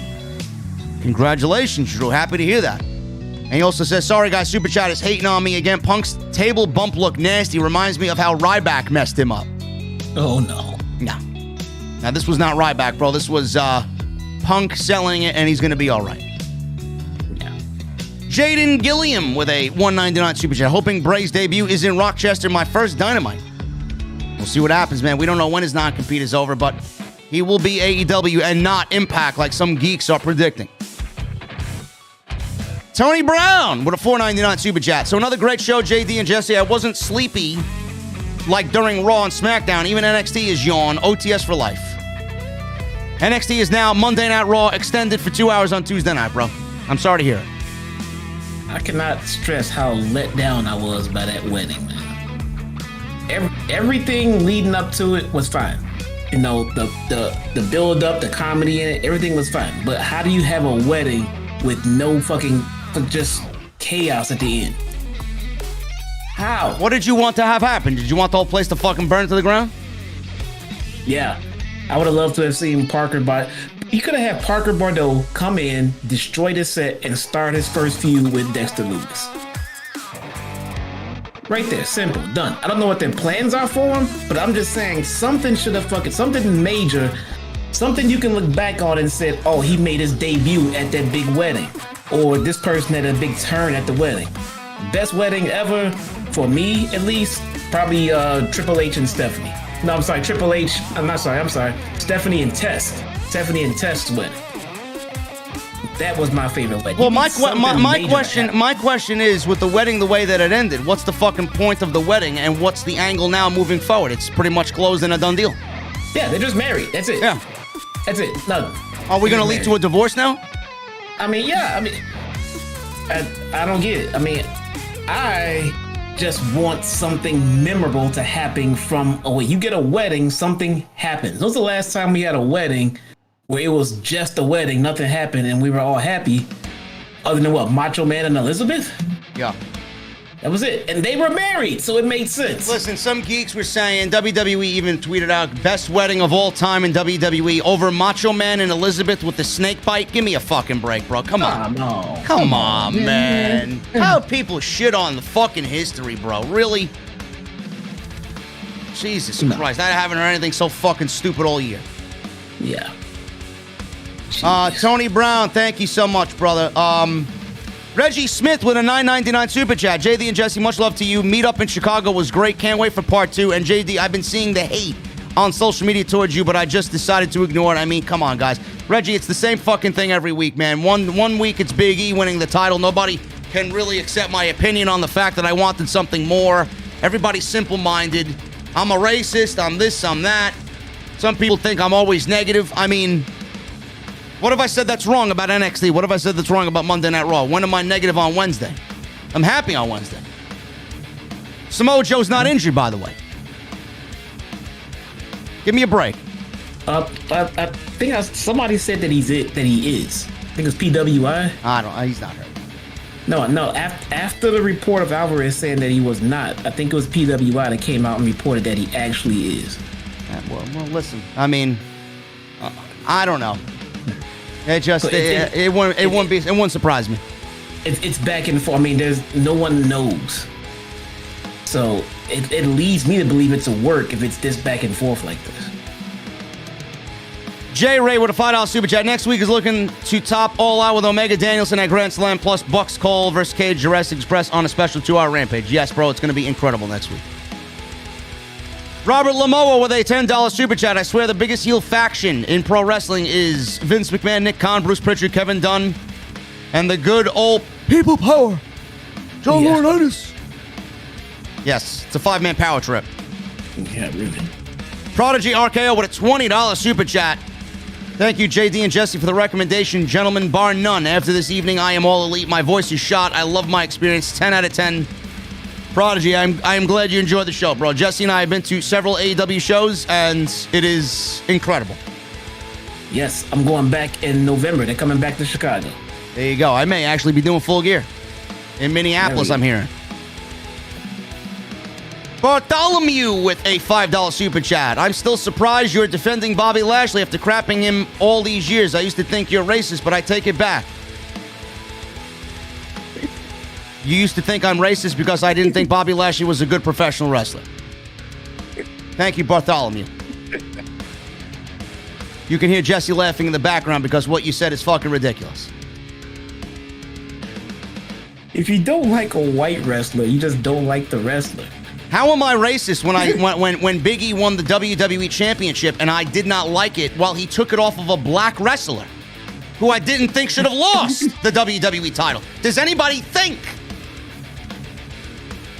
I've been advocating for Bobby Lashley to hold the WWE Championship all the way to WrestleMania and get to Brock Lesnar. I've been booking Big E to win the WWE title for 3 weeks now. Does nobody listen to me? What are you listening to?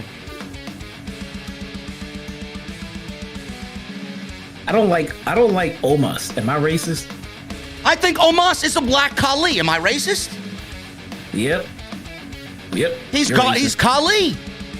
Nope. You don't like him, you're racist. Sorry. Thank you, Bartholomew. Don't be like everybody else on social media, meaning don't have a fucking 0 IQ. Robert Lamoe with a $5 super chat. Brian Cage and Taz should have not broke up. They were phenomenal together. I wouldn't say phenomenal, Lamoa, but Brian Cage needs a mouthpiece for sure. Oh, yeah. Slamming Sammy Joe with a $5 super chat. Brian Cage won Casino ladder match and beat Hangman and wrestled Sting at Revolution. He's gotten spots to shine in, yet Hook is more over than him. Listen, man, Hook's got nice hair. That's why he's over. Somebody mentioned, when we were talking about that earlier, somebody mentioned Dominic Mysterio. Yeah, for the same reason Dominic Mysterio is over. You know, Guevara, Stunt, Hook. Makes sense. The young generation, they like being represented. Man. Yep. Taze Meza with a $4.99 super chat. Hey, JD, Kenny Omega vs. Bryan Danielson is going to be must-see match of the year. Do you think Bryan Danielson gets the AEW title first or CM Punk? I don't know at this point, man. I'm just enjoying the ride. If I was to choose one or the other, I think Bryan's going to get the title first. Yeah. Wrestling Snob with a 1999 Super Chat. Hey, JD, hope you're doing good. I know you have had some experience working in wrestling business. Do you have any advice for someone like me, a 19-year-old who dreams of working in the business and maybe someday being a booker? I don't know. Wrestling Snob, listen, man. I don't have any answer for you. I wish I did. I worked my ass off to get this podcast to where it is right now. And a lot of people listen. When you are doing your thing, you never know who's listening, man. And as far as what I'm doing here, the reason why I got hooked up with House of Glory is because a very good acquaintance of mine, Isaac, who is in charge of the Violence and Suffering promotion, he reached out to me and was working for Hog as a sound guy. And he was working at the timekeeper's desk. And he called me in to say, listen, we need a play-by-play commentator. I think you got what it takes. Try out. I went. I did. And they offered me the spot. Just. What does he want to get into? He wants to get into the business, and he wants to maybe someday be a booker. Go to a pro wrestling school. Yeah. Even if it's not to be, an in-ring performer, go learn how to be a referee, things like that. And schools do all that stuff. And learn the business, learn the actual business from the inside, and get your foot in the door. And it'll all open up from there. There you go. Costa with a $5 super chat. Just came from the show. Good show, but it was hot as balls outside. Yeah, it was unnaturally warm today in New York City, man. It was fucking humid as shit. It's going to rain tomorrow, so hopefully it cools it off. Hopefully the show in Queens will be a little bit more cooperative. Glad you enjoyed the show, though, Costa. Trevor with the $4.99 times 2. Hey, JD, I was at Dynamite tonight, which was awesome because it built towards next week, which I have courtside tickets to in Queens. Can't wait. Wish I saw you in Chicago, but I was at the GCW Art of the War Game show. Been wearing your masks all around college. Thank you so much for the package. Listen, Trevor. Hoop Media and I were very disappointed we didn't get to see you, but we understood. We understood. So hopefully I will see you in Queens next week. Maybe we're doing something with a meet and greet, but the bars around here are acting a little fucking annoying. So I'll figure that out. I got to get up with Issa on that and see what she wants to do. Ace's Adventures with a $10 super chat. Drinks on me, my friend. You have rejuvenated my passion in wrestling, and I truly enjoy you as a fellow YouTube creator. Still hoping for a meetup. Cheers. I'll let you know, Aces. I appreciate you, bro. Gemini 605 with a $5 super chat. Digitally ordered COD Vanguard today. Hope I won't be disappointed. Gemini, you should have saved your money. The beta was fucking atrocious. Bartholomew with a $5 super chat. Brian Cage cannot pass the wellness test, so no way he will wrestle in WWE. As if they test. Give me a break. They have a wellness policy. What do you mean? They're going to get all these big jacked up dudes and they're all going to pass the wellness test. Notorious Heels Podcast. What's up, guys? $4.99. Yo, my boys, it's Johnny from the Notorious Heels stopping by to send some love to my guys in the OTS fam. Great show. Nothing but gratitude for you both. Hey, much appreciated, man. Keep doing your thing, guys. Go check out Notorious Heels, guys. Max Mello 94 with a $4.99 super chat. Curious question: if Charlotte was in AEW, do you think she'd thrive better there and be used better as opposed to WWE? She would be used better. She'd thrive more because right now she's working a style that is definitely go with the flow, go with the motions. Compared to what she would be doing in AEW, absolutely. And she'd be with her father and her fiance, which right now, she may not admit it, is she's sad about it. It's holding her back. Oh, yeah. She's not happy anymore. No. Prodigy RKO with a $10 super chat. Once again, JD, thank you, man. Everything was beautiful from Adam Cole Bay all the way to Judas and Kazni Nar. Tony Khan is everything a booker promoter should be. Tony Khan is doing his thing, bro. Pro wrestling. Benny DeBruiser with a $5 super chat. What are the chances Omega comes out to Devil's Sky? 0.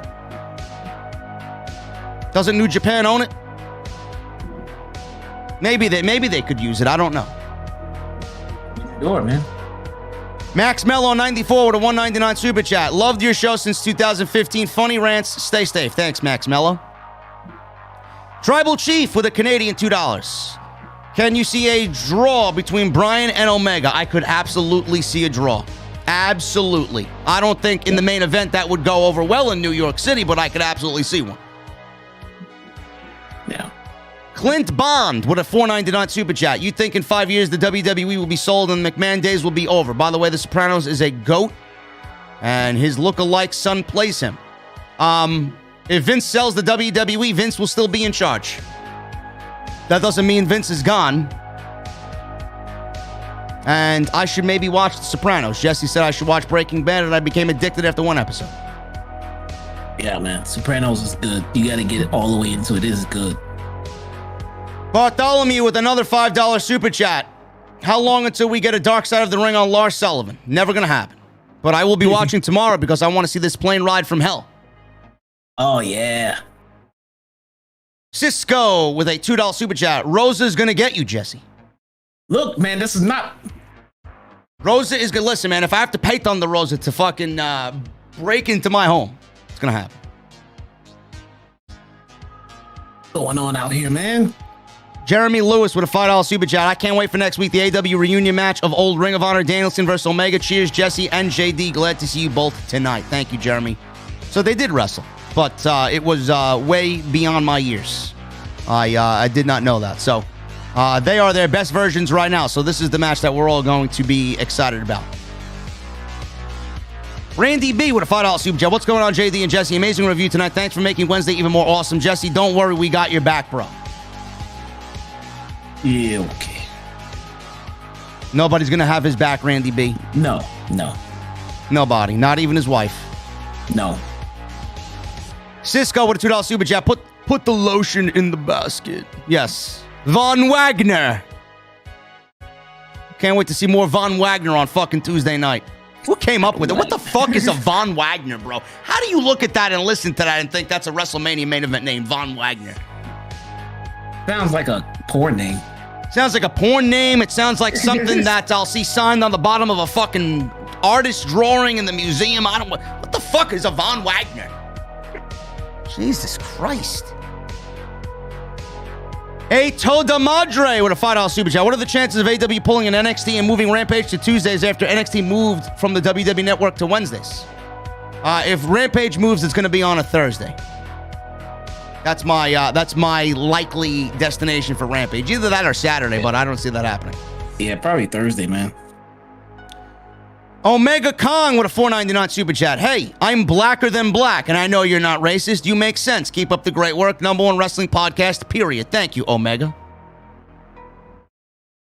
Chris Morabito with a $5 super chat. Thought tonight episode was great. Appreciate you and Jesse talking real to us. Great episode. God, I love Wednesdays. Gonna be even better next week, bro.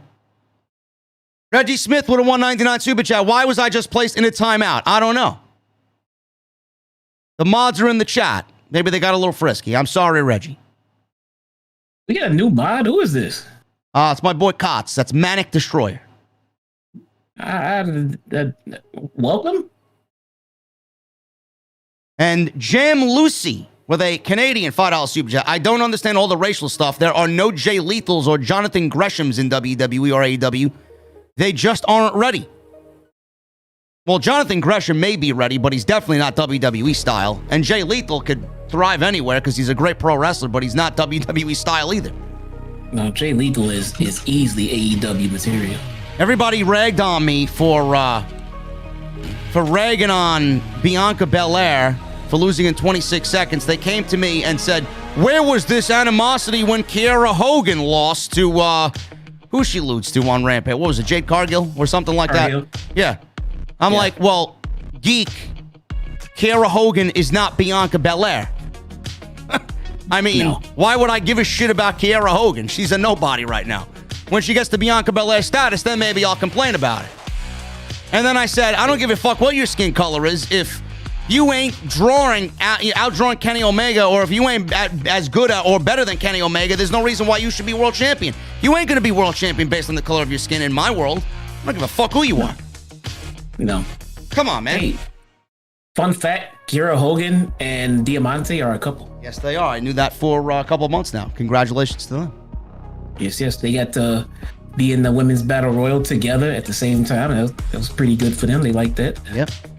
Cisco with a $5 super chat. 1-2 Roses coming for you. 3-4 better lock your door. Uh-oh. This is bullshit, dude.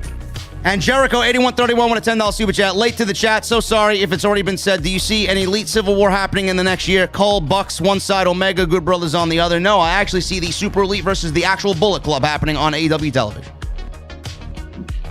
Like, why did LaGreca's wife let her in the house, though? That's just... Listen, bro, you ain't gonna let this go, man. We ain't... This ain't being let go here. This is not funny, man. That guy... That could have been me. Guys, I appreciate you. Jesse appreciates you. Thank you for making us number one in the community. Thank you for all your support. We had 1,200 likes. Thank you for all the super chats. Follow me on social media at JD from NY206. And go check out magicspoon.com/script. Get your cereal. And go check out all the other videos that you might have missed. Jesse and I will be back next week, guys. History next week. On Off the Script. Grand Slam. Omega. Danielson. Next week in New York City. I need two things from you. I need you to get your cold beverages and give me those guitar emojis in the chat. Number two, I need that music on Max. Jesse and I getting in the Mustang. We'll see you back in New York City and Queens next week for Grand Slam. Until then, guys, have a good night.